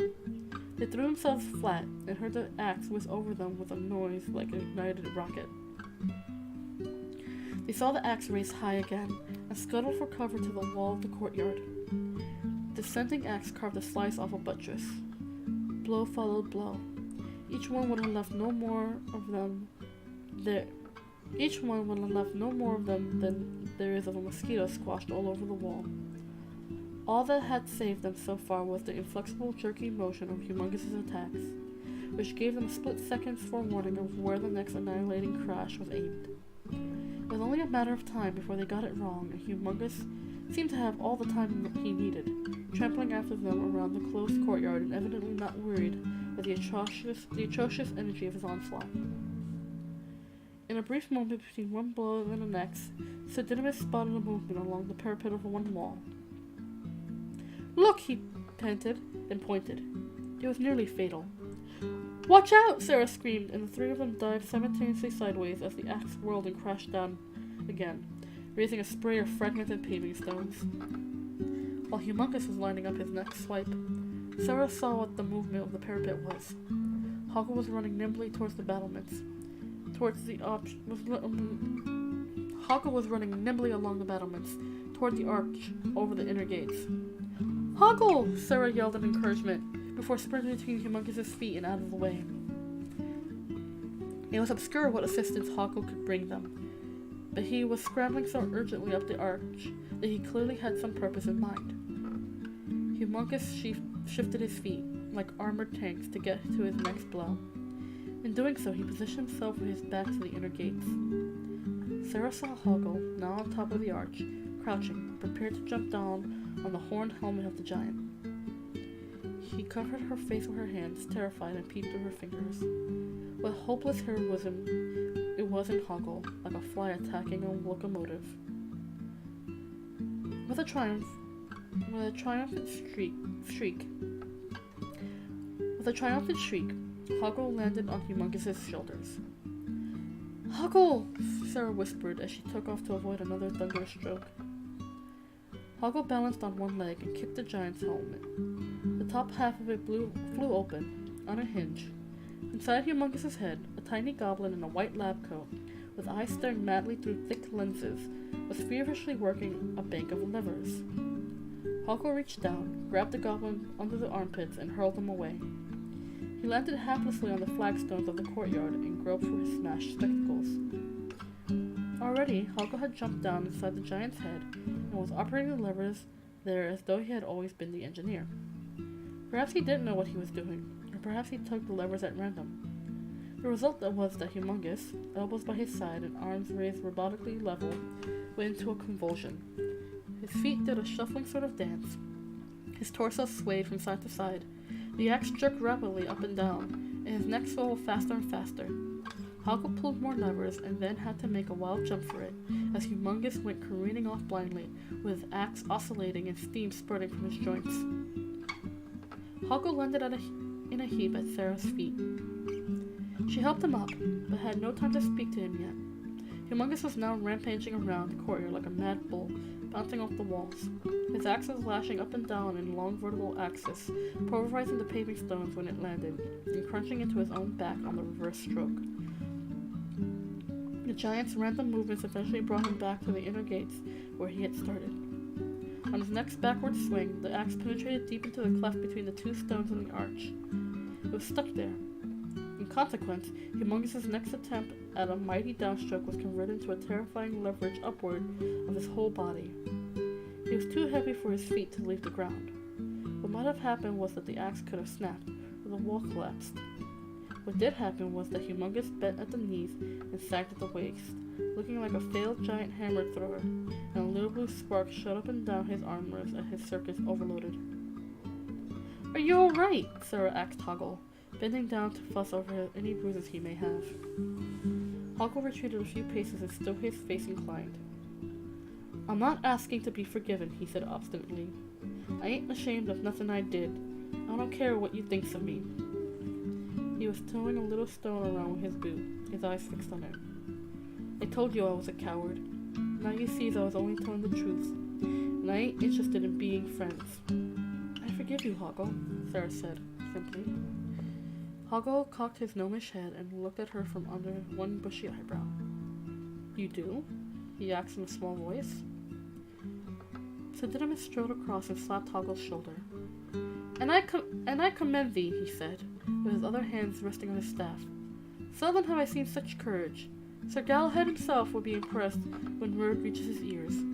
We owe thee our lives. Thou art the fragrant bloom of knightly valor, Sir Hoggle." "I am?" Ludo paid his tribute. "Hoggle, Ludo, friends." "We are?" Hoggle agreed uncertainly. Sarah had unfastened the string of baubles she had taken from Hoggle and the hedge maidens, so long ago it seems, and handed them back to him. "Here are your things, Hoggle, and thank you for your help." Hoggle took the jewels and gazed down at them. Then he looked up with a puckered grin. "Well," he said, and started to stride towards the inner gate. "What are we waiting for?" Sedidimus called, "Ambrosius!" His steed poked his nose cautiously around the buttress behind which he had been hiding. "Ambrosius!" Sedidimus raised his voice impatiently. Ambrosius did not so much trot as sidle up to his master. When the knight was mounted up, the party made its way carefully around the massive shape of Humongous. The blue sparks were still fizzing. Sedidimus enthusiastically overtook Hoggle and beat upon the inner gates with his staff. Hoggle pushed. Neither of them could get the gates to open, but it was an easy job for Ludo. Without Humongous, there were no more than a pair of heavy doors leading to the Goblin City. Jareth was lounging on his throne, propped up on one elbow. Beside him was Toby. Goblins stood around, watching them play together, and wishing that they had Toby to play with. It looked like fun. Jareth would tickle Toby, and whenever he was within range, the baby would punch Jareth in the face. The game had been going on for some time. Jareth chuckled. Spirited little fellow. In more senses than one, he thought, but why bother to say when all you've got in the audience are goblins? He nodded. "I think I'll call him Jareth. He's got my eyes." Toby smacked him in one of them. "And my disposition," he added. A goblin came running into the chamber, tripping on a chicken's carcass, fell flat on his face, and from there delivered the message. "Your Highness, the girl!" Jareth glanced up laconically. "What?" The goblin was picking himself up. "The girl who ate the peach and forgot everything." Yes, Jareth said testily, as though he had had more than one girl on his mind lately. "What of her?" The goblin's eyes were boggling. He had one arm flung out behind him, pointing. She's here! Jareth stopped tickling Toby and scrutinized the moronic messenger. She's here, your highness! With the monster and Sir Didymus and the gnome who's in your employ. Here? They've gotten through the gates. What? Jareth barked. The girl who ate the peach and... Yes! Jareth's face was working. She got past Humongous. Yes, your highness. He's blown his fuses. Blown his... Where are they? They're on their way to the castle. Jareth stood up, holding Toby, who wriggled. Stop her, the Goblin King commanded. Call out the guard. The goblins milled around the chamber, screeching. Call out the guard at each other. Don't mill, Jareth told them. Do something. She must be stopped. As one goblin, they all dashed for the door.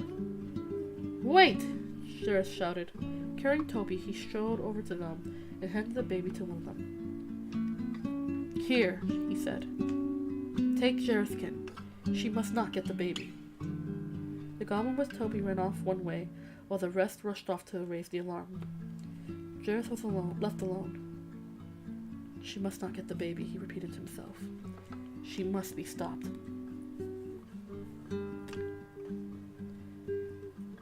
Chapter 17. Saints and Whiskers. Goblin City was a shantytown, numbering about 10 blocks of ramshackle houses, hiding in each other's shadow, with winding lanes between them. The buildings rose to sharply pointed eaves or conical thatch roofs. The windows penetrating the walls were so higgledy-piggledy that from the outside you might wonder if the houses had floors at all. Most of the buildings were decorated in the goblin grotesque style, timbers trimmed to a raising point like a waxed mustache, goblin-morphic feet or horns carved into a pediment. The cat-prowled lanes were littered with scraps of food tossed from the windows, and other garbage so rotten that it would be an unsavory task to analyze what it had once been.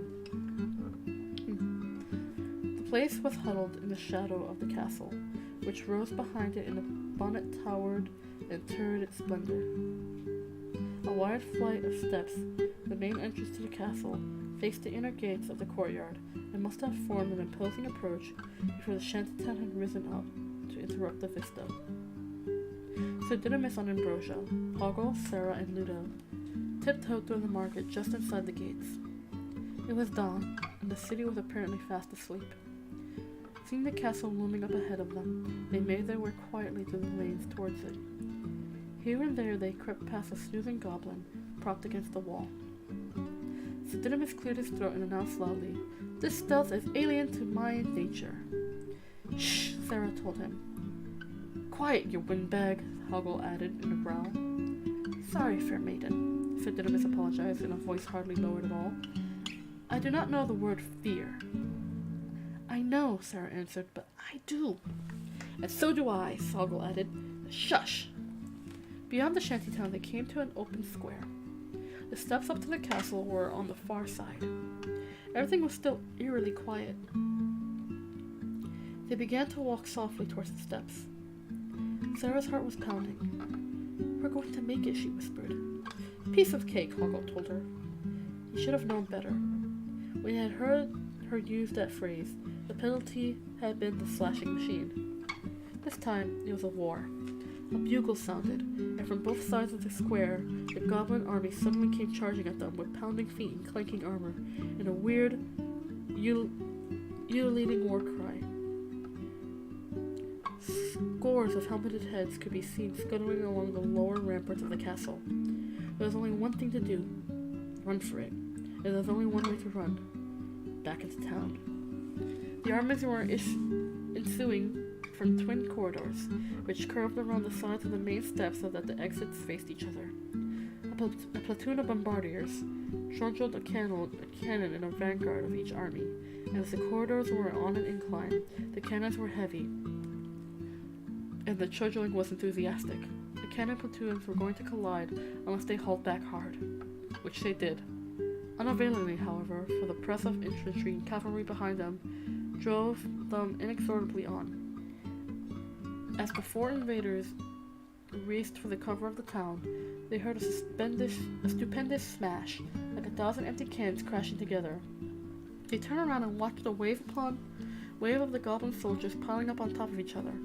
On the ramparts, in an audible bugler, was an audible bugler was red in the face with blowing the charges. Jareth was standing perpendicular at a window of the castle, watching the action. He winced, almost imperceptibly. Huggle led Sarah Ludo and the mounted Sir Didymus in a sprint along the mazy lanes of the town. Excuse me.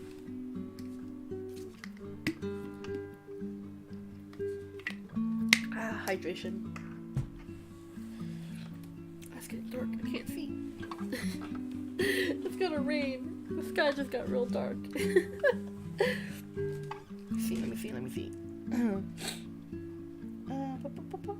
Huggle led Sarah Ludo and the mounted Sir Didymus in a sprint along the mazy lanes of the town. Goblin heads propped out of windows above them to watch. Sir Didymus was protesting. "You must stand and fight them face to face. It is the only honorable." Huggle suddenly stopped, his eyes spread wide in warning. The rest halted behind him. At the far end of the street, a detachment of goblins appeared facing them, spiky with spears. "Uh-oh," Sarah murmured. "This could be it." "Fear not, sweet damsel," Sir Didymus told her. "These puny goblins are no match for Sir Didymus." He raised his staff and was about to charge the army single-handedly when Ambrosius wheeled around and bolted again. This time his rider managed to stay on the saddle and, after touring the streets, brought Ambrosius back to where they had started. Sarah called urgently from a doorway. "In here!" She had found a deserted house and wished to make a stand. It was built like a tower. Reluctantly, Sir Didymus dismounted and led Ambrosius inside. Sarah slit the bolt. She was grinning with excitement. However extreme the peril they were in, nothing would ever be as daunting as the old junk woman. "You hold the doorway," she told Sir Didymus. "Huggle and I will guard the windows. And you, Ludo, up on the roof." Ludo nodded obediently. Ludo, up. He climbed the winding rungs of the stairs. "Look out!" Sarah suddenly cried. On the wall of the room she had seen goblin shadows, snouted and horned, cast through the windows by the rising sun. So Didymus at once took up his on-guard position beside the door. Sarah and Huggle stood by a dresser full of china. Sarah called up the staircase. "Ludo, are you ready?" Ludo, ready. A goblin smashed the window with his pike and stuck his head inside to see who was in there. Sarah, standing on one side of the window, brought a dinner plate down upon his head. He collapsed onto the windowsill and rolled outside. Another took its place. Another plate served the same purpose. At once a third head was poked in. This one had time to peer at the defenders. "Huggle!" the goblin exclaimed. "You used to be with us." "Yes," Huggle agreed, and broke a teapot on the goblin's helmeted head.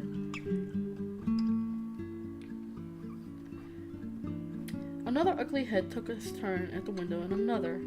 As far as their pointed ears and jagged teeth appeared, they were stunned by Sarah or Huggle. Sir Didymus was watching with mixed feelings. He had to hand it to the girl. She was doty,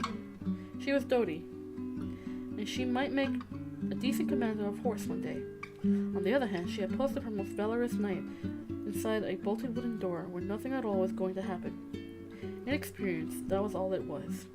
He was wondering whether to disobey orders and join them at the window when an axe head shaped like a trefoil splintered the door. Through the crack it had made, he saw the mad red eyes watching him and heard voices talking rapidly. This is more like it. He squared up. Then through the crack he saw half a dozen goblins charging with a battering ram.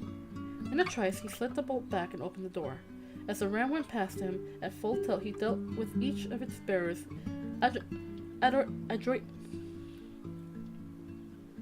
adroitly with a thrust of his trusty staff.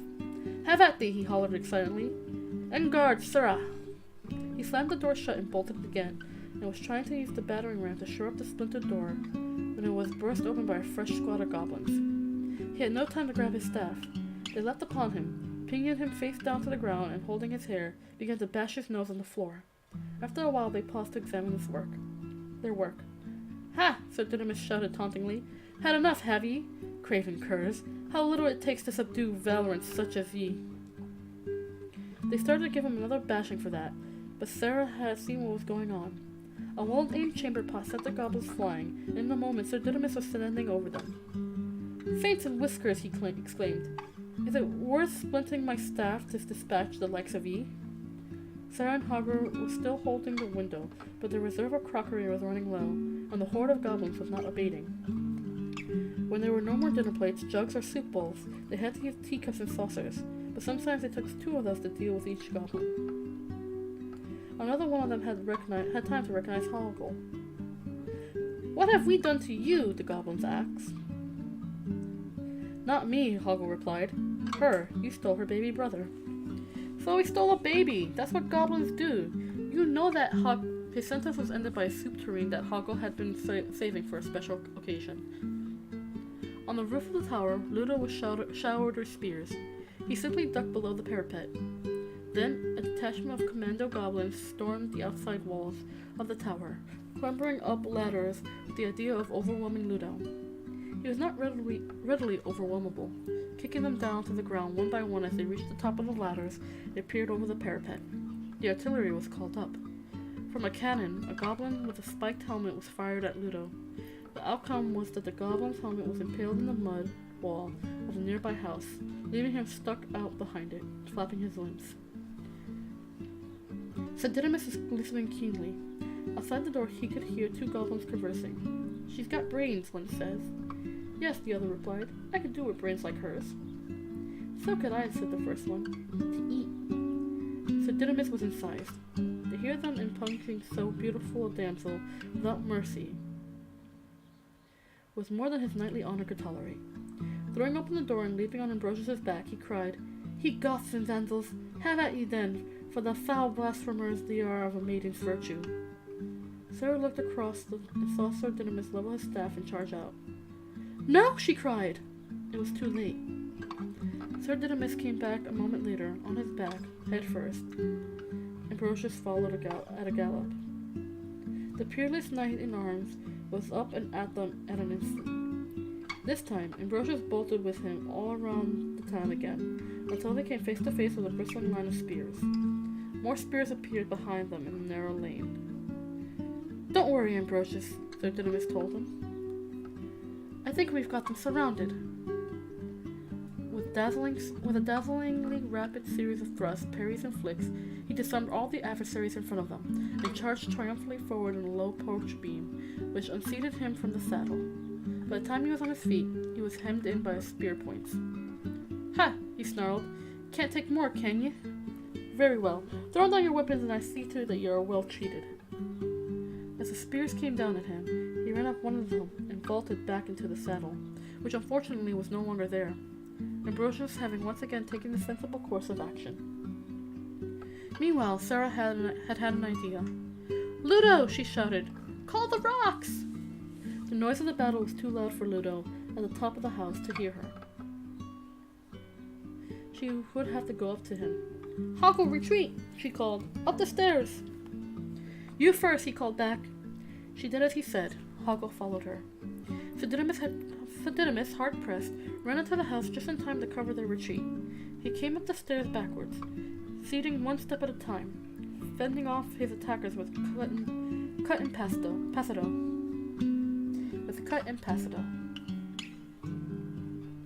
Sarah raced up the top of the tower. "Ludo!" she panted. "Call the rocks! Call the rocks, Ludo!" Ludo did not need the second bidding. He threw his great head back, closed his eyes, and bellowed longer and louder than an airplane horn. The tower quivered and the earth shuddered. A distant rumbling was heard. Bits fell off the castle walls. While they were waiting for the rocks to arrive, their immediate position was perilous. Sir Didymus could not hold back the invaders for much longer. Ludo had kicked away the scaling ladders,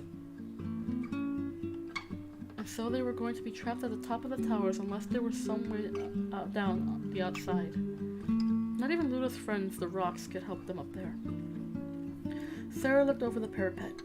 All the goblins were congregated at the front of the house, struggling to get in after those who were forcing Sir Didymus back. The lane behind the house was empty, which gave Sarah an idea. Just below the tower roof she passed the room with 2 beds in it. The goblins had not yet advanced that far. She ran down. Hold him back for as long as you can, Sir Didymus, she called. "'Twill be the greatest pleasure of my life, fair maid," he called back up to her. Swiftly, Sarah knotted the sheets and blankets together in a rope. Then she ran back up to the tower roof, tied one end of the rope to a column of the parapet, and threw the rest over the side.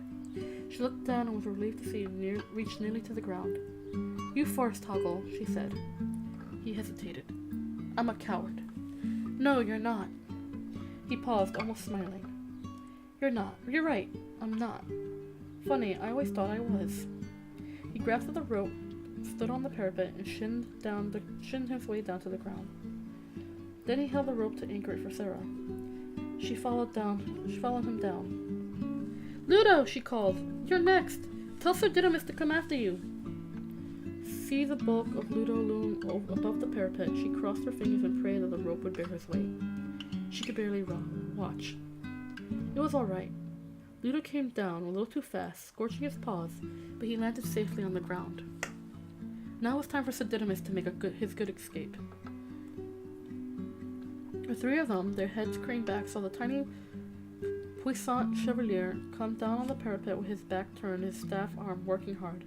With his free hand he took hold of the rope and let himself a few inches down the outside of the tower. Then they saw him raise his staff and unhitch the rope from the parapet. He plummeted.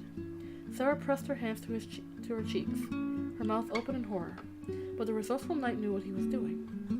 With his staff hand, he grabbed the other side of the sheet, spread his arms wide. The air filled the sheet, and he parachuted gently down beside his friends. Sarah used the breath-shapen holding to gasp. "Sir Didymus! What did you do that for?" "Prithee, sweet damsel," Sir Didymus answered, "wilt thou raise thy lovely eyes aloft?" Sarah looked up and saw a ring of baffled goblins' faces staring down angrily at the top of the tower. "Thou wouldst not have wished them to join our company, wouldst thou?" Sir Didymus asked, his eyes twinkling. During their escape, the rumbling of the rocks had grown into an oceanic roar. They came rolling across the plains by the hundreds, answering Ludo's call, and when they hit the outer walls of the city, they built themselves up until the next to arrive could just roll up the slope and vault inside. Soon they filled the streets, knocking goblins down like 10 pins and ruthlessly pursuing those who fled. There was no hiding place. The boulders crashed through the doors of the houses where the army had taken cover, and when the goblins jumped spread eagle out of the window, the rocks were close behind them. Whole platoons of goblins were walled up by rocks stacked against doors. The artillery commander, knowing no other way to fight, ordered the cannon to be loaded and discharged at the invaders. Just as the fuse was ignited, a rock stuffed itself into the mouth of the cannon, which exploded, leaving the commander a blackened, ragged scarecrow. Sarah led her friends back through the chaotic town to the square in front of the castle. A couple of stray halberdiers boldly confronted them before the steps. From behind them, Sarah could hear a loud rumbling. She whipped around and screamed. A boulder was rolling at them. He leapfrogged them and dropped splat onto the halberdiers. "Rocks! Friends!" Ludo remarked with a touch of pride. At the top of the steps was a tall, narrow, grotesquely carved door, a ceremonial entrance. Sarah pushed at it. It was locked and solid. Ludo walked past her and broke down the door as though it were matchwood. Inside the castle, a grand corridor ran ahead of them, and to the far end of it, through an open door, they could see the throne with a vulture squatting above it. "Toby," Sarah whispered and ran to fetch him. If Jareth were there, he could not stop her now. Nothing could. The chamber was deserted. In the middle of it was a cradle, empty. The clock showed 3 minutes to 13. On his perch, the vulture shifted from foot to foot. He opened his beak and made a noise like a ghastly laughter. Chapter 18. Seeming. "Toby," Sarah whispered again, gazing down at the empty cradle. Sir Didymus was looking from her face to the cradle. He lifted the blanket and the pillows, searching beneath them, and shook his head. "An exceptionally small knight is Sir Tobias. I can't even see him." "He's gone," said Sarah. "Jareth has taken him." The vulture made a dry, cackling noise. Sarah knew that Jareth would not have abandoned the castle. He had to be here somewhere, and so had Toby. The sole exit from the chamber, apart from the way they had come, was a flight of stairs to one side of the throne. She could not see where it led, because the passage turned a corner, but a lovely glowing light was emanating from it. That's the only way he could have gone, said Sarah. She ran towards it, taking care to avoid stepping on the half-gnawed chicken bones and rotting tomatoes, squash pears, and other garbage that littered the floor. So did I miss Hago and Ludo ran after her? No, she said. She reached the first stair. She turned around and told her friends, I have to face him alone. So Didymus was already rehearsing his lunch and parry as he ran. Was disconcerted. Why? He asked. Because... It was a good question. Because that's the way it's done, Sarah replied. Who says? Hoggle asks. They all do, she told him. The stories. All of them. The three of them regarded her for some time. Seeing the disappointment on their faces, Sarah felt wretched. But she knew that she was right. At length, Sir Didymus said slowly, Well, if that is the way it is done, then that is the way thou must need to do it. He raised his staff and squinted along it. But shouldst thou have a need for us? Yes, Hoggle added. If you need us, I'll call, Sarah promised. Thank you. All of you. She smiled, feeling awkward with gratitude. Then she turned and ran up the stairs towards the glowing light. It was a long staircase and turned through several angles. She was puffing by the time she reached the top and emerged on a stone platform. What she saw took all her breath away. Above, below, or around her, which she could not tell, was a vast stone hall with so many staircases, balconies, windows, and doorways at different heights and odd angles to each other that she had no idea which way was up or down, near or far, inside or out, backwards or forwards. Planes reversed themselves as you watched them. Receding corners suddenly jutted out, rising steps inverted themselves.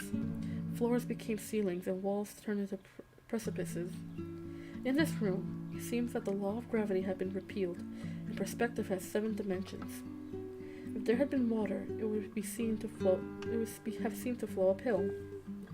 She felt sick and giddy, and she had to cling to a pillar to remain upright.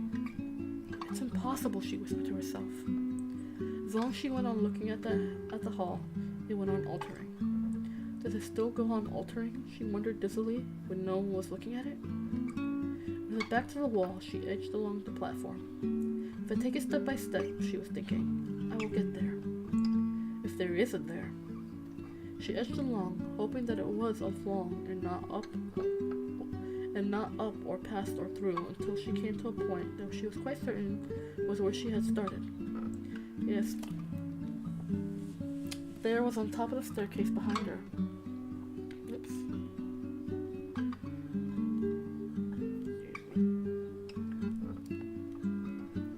Where? There we go. I almost lost my place. I did lose my place. Yes, there was the top of the staircase behind her. She began to edge the other way until she heard a voice from somewhere below. She knew whose voice it was. I've been expecting you, it said. With a deep breath, she inched to the edge of the platform. Beyond her, apparently sitting on a vertical wall, was Jareth. Where's Toby? Sarah asked. He's safe, in my keeping. You're not keeping him. Oh, and why not? I've come this far. I'm here. Jareth chuckled. Sheer luck. I'm here. Now give me back Toby. You have understood nothing, Jareth told her. You've answered none of the Labyrinth's riddles. You don't even know what the questions were. That wasn't our bargain. Jareth threw back his head and laughed. There, just as I told you. You have understood nothing. You're wrong. I have come to understand one thing very well. You're just putting on a show of confidence. It doesn't take me in anymore. You're frightened, Jareth. So are you. Yes. For a few seconds, they were watching each other's eyes. Then Jareth began to move, all over the perspectives, and Sarah watched him as he moved. He seemed to walk along the ceilings and climb the descending stairs. He danced on high walls, and as he moved, he called to her. "You are cruel, Sarah. We are well matched, you and I. I need your cruelty just as you need mine." Watching him, Sarah felt her knees start to wobble. She had fallen for his trick. She had no idea whether she was looking up or down, whether the platform where she stood was solid or void. Everything switched continually, like a photographic negative at an angle, to the light. She held her arms out for balance, but it was no good. She stumbled, her head spinning, and felt herself topple. She landed on the ceiling and tried to adjust her senses. Shakily, she stood up. Then she saw Toby. He was crawling up a flight of stairs, still in his striped pajamas. "Toby!" she called. The baby did not respond. "Toby!" she shouted. The only answer she got was Jareth's laughter. Somehow she had to reach Toby. She began to work her way down a flight of stairs. A movement below her caught her attention. She peered beneath the stairs and saw Jareth walking parallel to her, apparently upside down, like a reflection in ice. Or maybe she was upside down. She ran to get away from him, to get to Toby. Jareth mirrored her wherever she went. She ran along a balcony, and suddenly he appeared at the far end of it, upright. She turned, ran back, and fell. She landed with a bruising thud. Jareth was watching her, laughing. And she saw it land near Toby, who was happily climbing on his hands and knees up another staircase. "Toby!" she cried in alarm. The baby was fascinated by the bouncing ball. He reached for it, and when it passed him, he scuttled after it. Sarah saw him approaching the edge of a precipice fall. "No!" she called out. "Oh no! Toby!" Toby went over the edge and crawled down the vertical wall, still chasing the ball, which was bouncing around crazily in defiance of all laws of motion. Sarah blinked. It was impossible. Jareth laughed. She started to follow the line of stairs that went in the direction of Toby. As she drew near him, the baby crawled after the ball in another plane, leaving her stranded. She followed him again, and the same thing happened, and again. He was moving on an axis which she could not intersect, and everywhere he crawled, he seemed to be at a risk of falling from a balcony or tumbling all the way down a flight of stone stairs. Suddenly, Jareth appeared behind her. He laid his hands on her shoulders and spun her around. She was too weak to resist him. His face, as he looked into hers, was amused. It said, "It had been a fine game, Sarah. Now it's time to finish playing because you can never win." In the corner of her eye,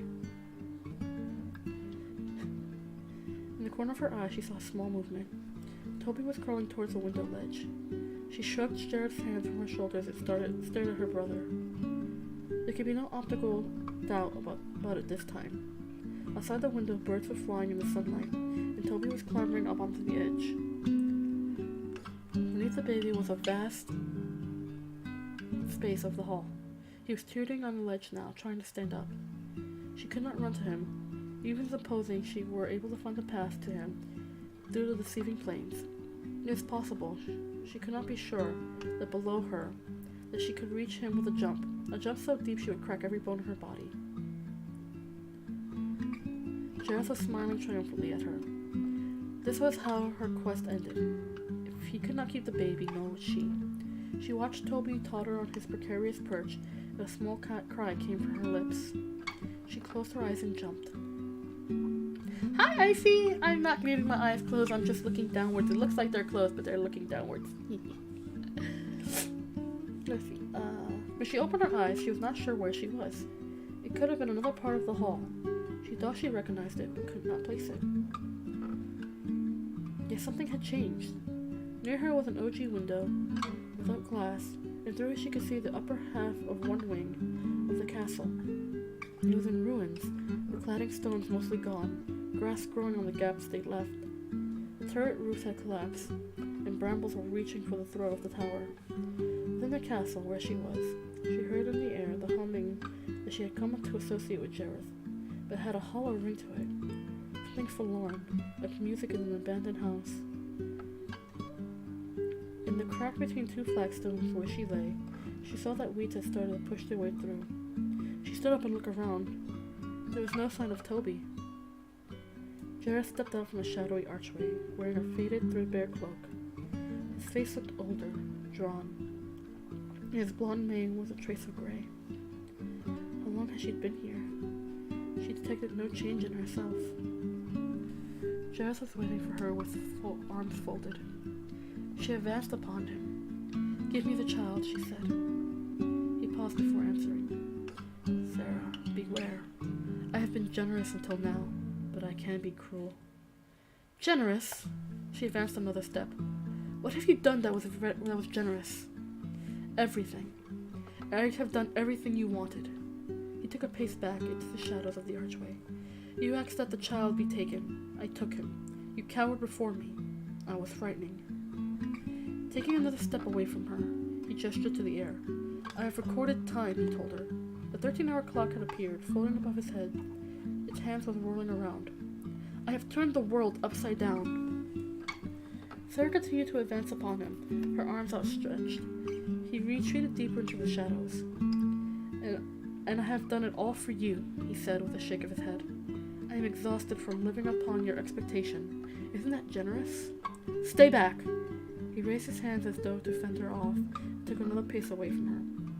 In a louder voice he repeated, "Stay back." Sarah's lips were parted. Through dangers untold and hardships unnumbered, I have fought my way here to the castle beyond the goblin city.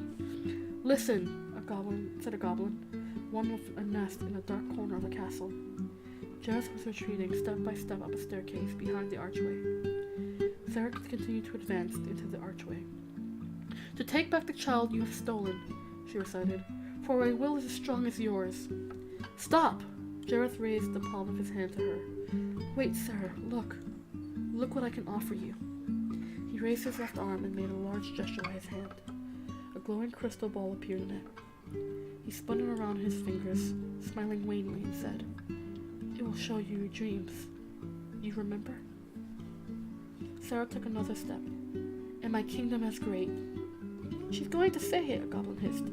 "She's going to say the words," gabbled another, agitatedly. The stairs behind Jareth was descending now, and he backed slowly down them as Sarah stood above him. "I ask so little," he said, spinning the crystal. "Just believe in me, and you can have everything you want, everything you ever dreamed of. Your dreams, Sarah." She was frowning and halted her advance. "And my kingdom is great," she said. "Damn!" The goblin shook his head decisively. "That's not it, never." "Shh," said another. Sarah's fists were clenched white. She was thinking frantically. What were her right words? Jareth took a step towards her. He needed her belief in him. "Just fear me and love me," he told her in a gentle voice. "And do as I say, and I will be your slave." He stretched his hands out towards her and took another step back up the stairs.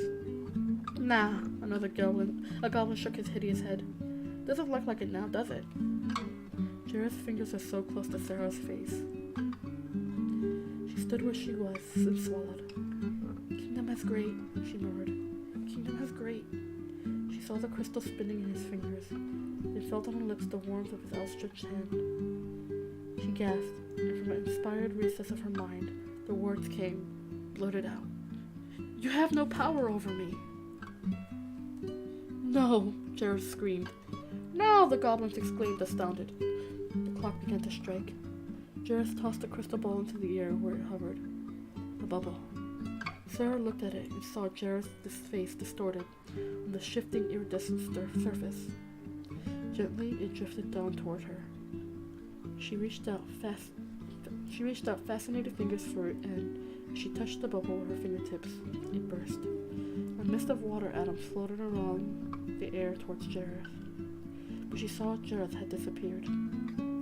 She heard his voice for the last time moaning, "Sarah! Sarah!" His empty cloak was settled onto the ground. A beam of light picked out a little cloud of dust motes rising from it. The clock continued to strike. With a last slow flutter, the cloak laid still, for beneath it, As the clock struck for the 12th time, a white owl flew out and circled Sarah. Tears were trickling down her cheeks. Chapter 19. Good night. Sarah closed her eyes to stem the tears that brushed her cheeks with the palm of her hands. I must stop this habit of crying, she said aloud as a distraction from her sadness. I must also stop gasping, gulping, trembling, shouting, and generally going over the top when...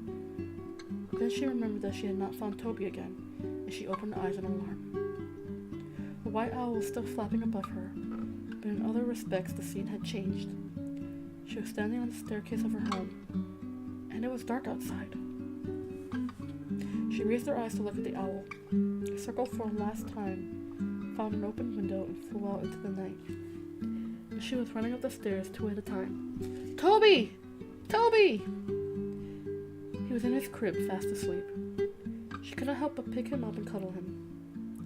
He opened his eyes dozily, thought about crying, but decided it was in good enough shape without it, so he smiled instead. Sarah picked up Lancelot from the floor and put the teddy bear in his arms, saying, "Here you are, Toby. He's yours." Then she tucked him into his crib again. He went straight to sleep. She stared there with him for a long time, watching him breathe peacefully with Lancelot in his arms. Back in her own room, the full moon was shining outside the window. She left the curtains open to see it. If she went to bed quickly, it would still be shining in when she turned the light out. The alarm clock by her bed showed that the time was after midnight. Her parents would be back from the show any minute now. She sat at her dressing table and picked up a hairbrush, but her attention wandered to the photographs that she had around the mirror. Her mother and Jeremy, smiling at each other like young lovers.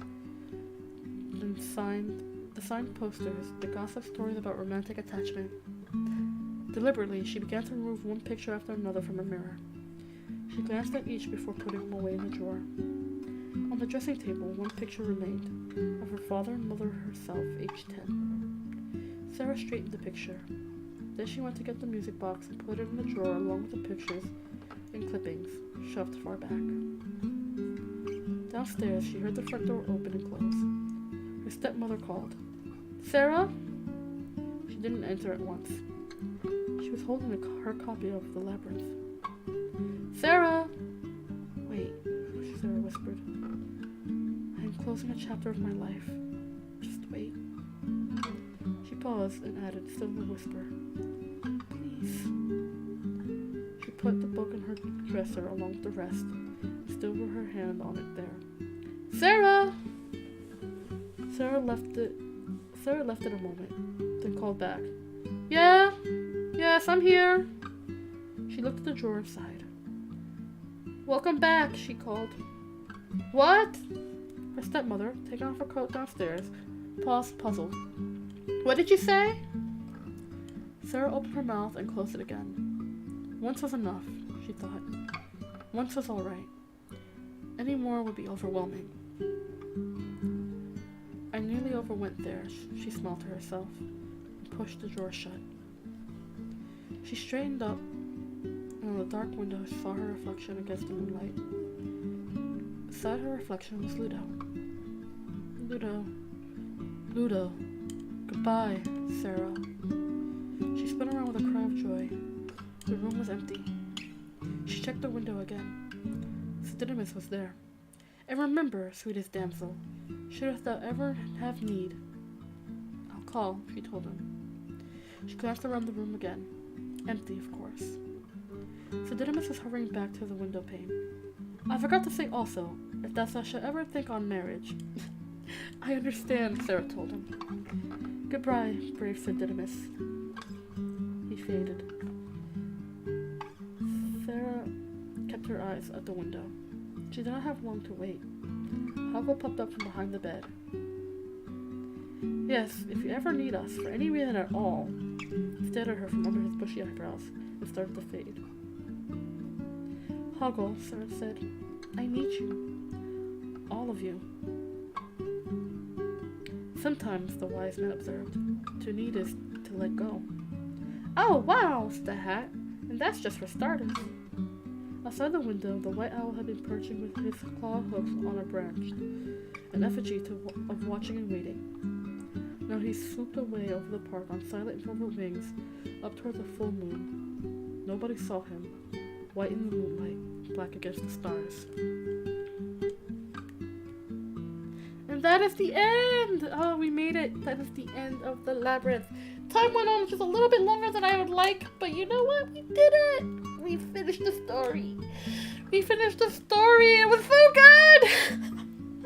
It was so good! It was so good! I am happy. I'm super duper happy we were able to get through it.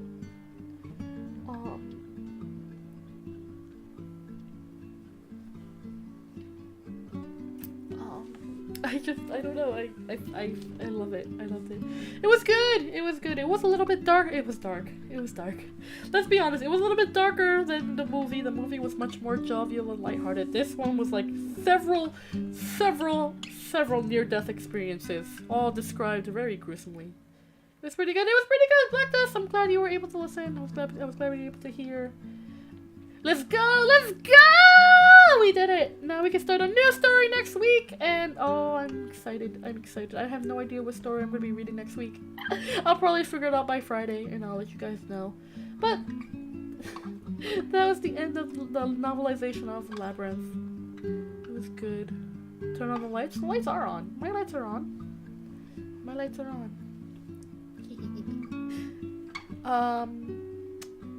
I'm excited. I'm excited to start a new story. So tomorrow, I have no idea what we're doing tomorrow. I have no idea what we're doing tomorrow. I have not thought about what we're doing tomorrow, but you know what? We'll figure it out. Maybe we'll just have another sit and chat where we all just sit around together and just chat. You know, hang out and chat. I miss having it like our chats. Maybe I'll do an art stream. I don't know. I haven't decided yet. Things are a little bit crazy here, so I haven't decided what to do yet for tomorrow. So, you know, whatever it will be, so, yeah. And then, of course, on Friday, we may be doing the Monster Prom stream with Cal.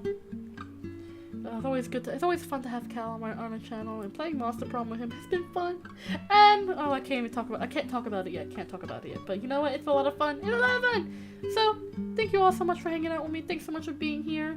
A fart stream. The world needs more goodness. Take good care of yourselves. Be kind to yourselves. And I'll see you guys tomorrow because I love you all so very, very, very, very, very, very, very much. Alright, I'll be seeing y'all tomorrow for whatever kind of stream we're gonna have. So take care of yourselves. I love you all. Mwah, mwah, mwah, mwah, mwah, mwah. I'll see you.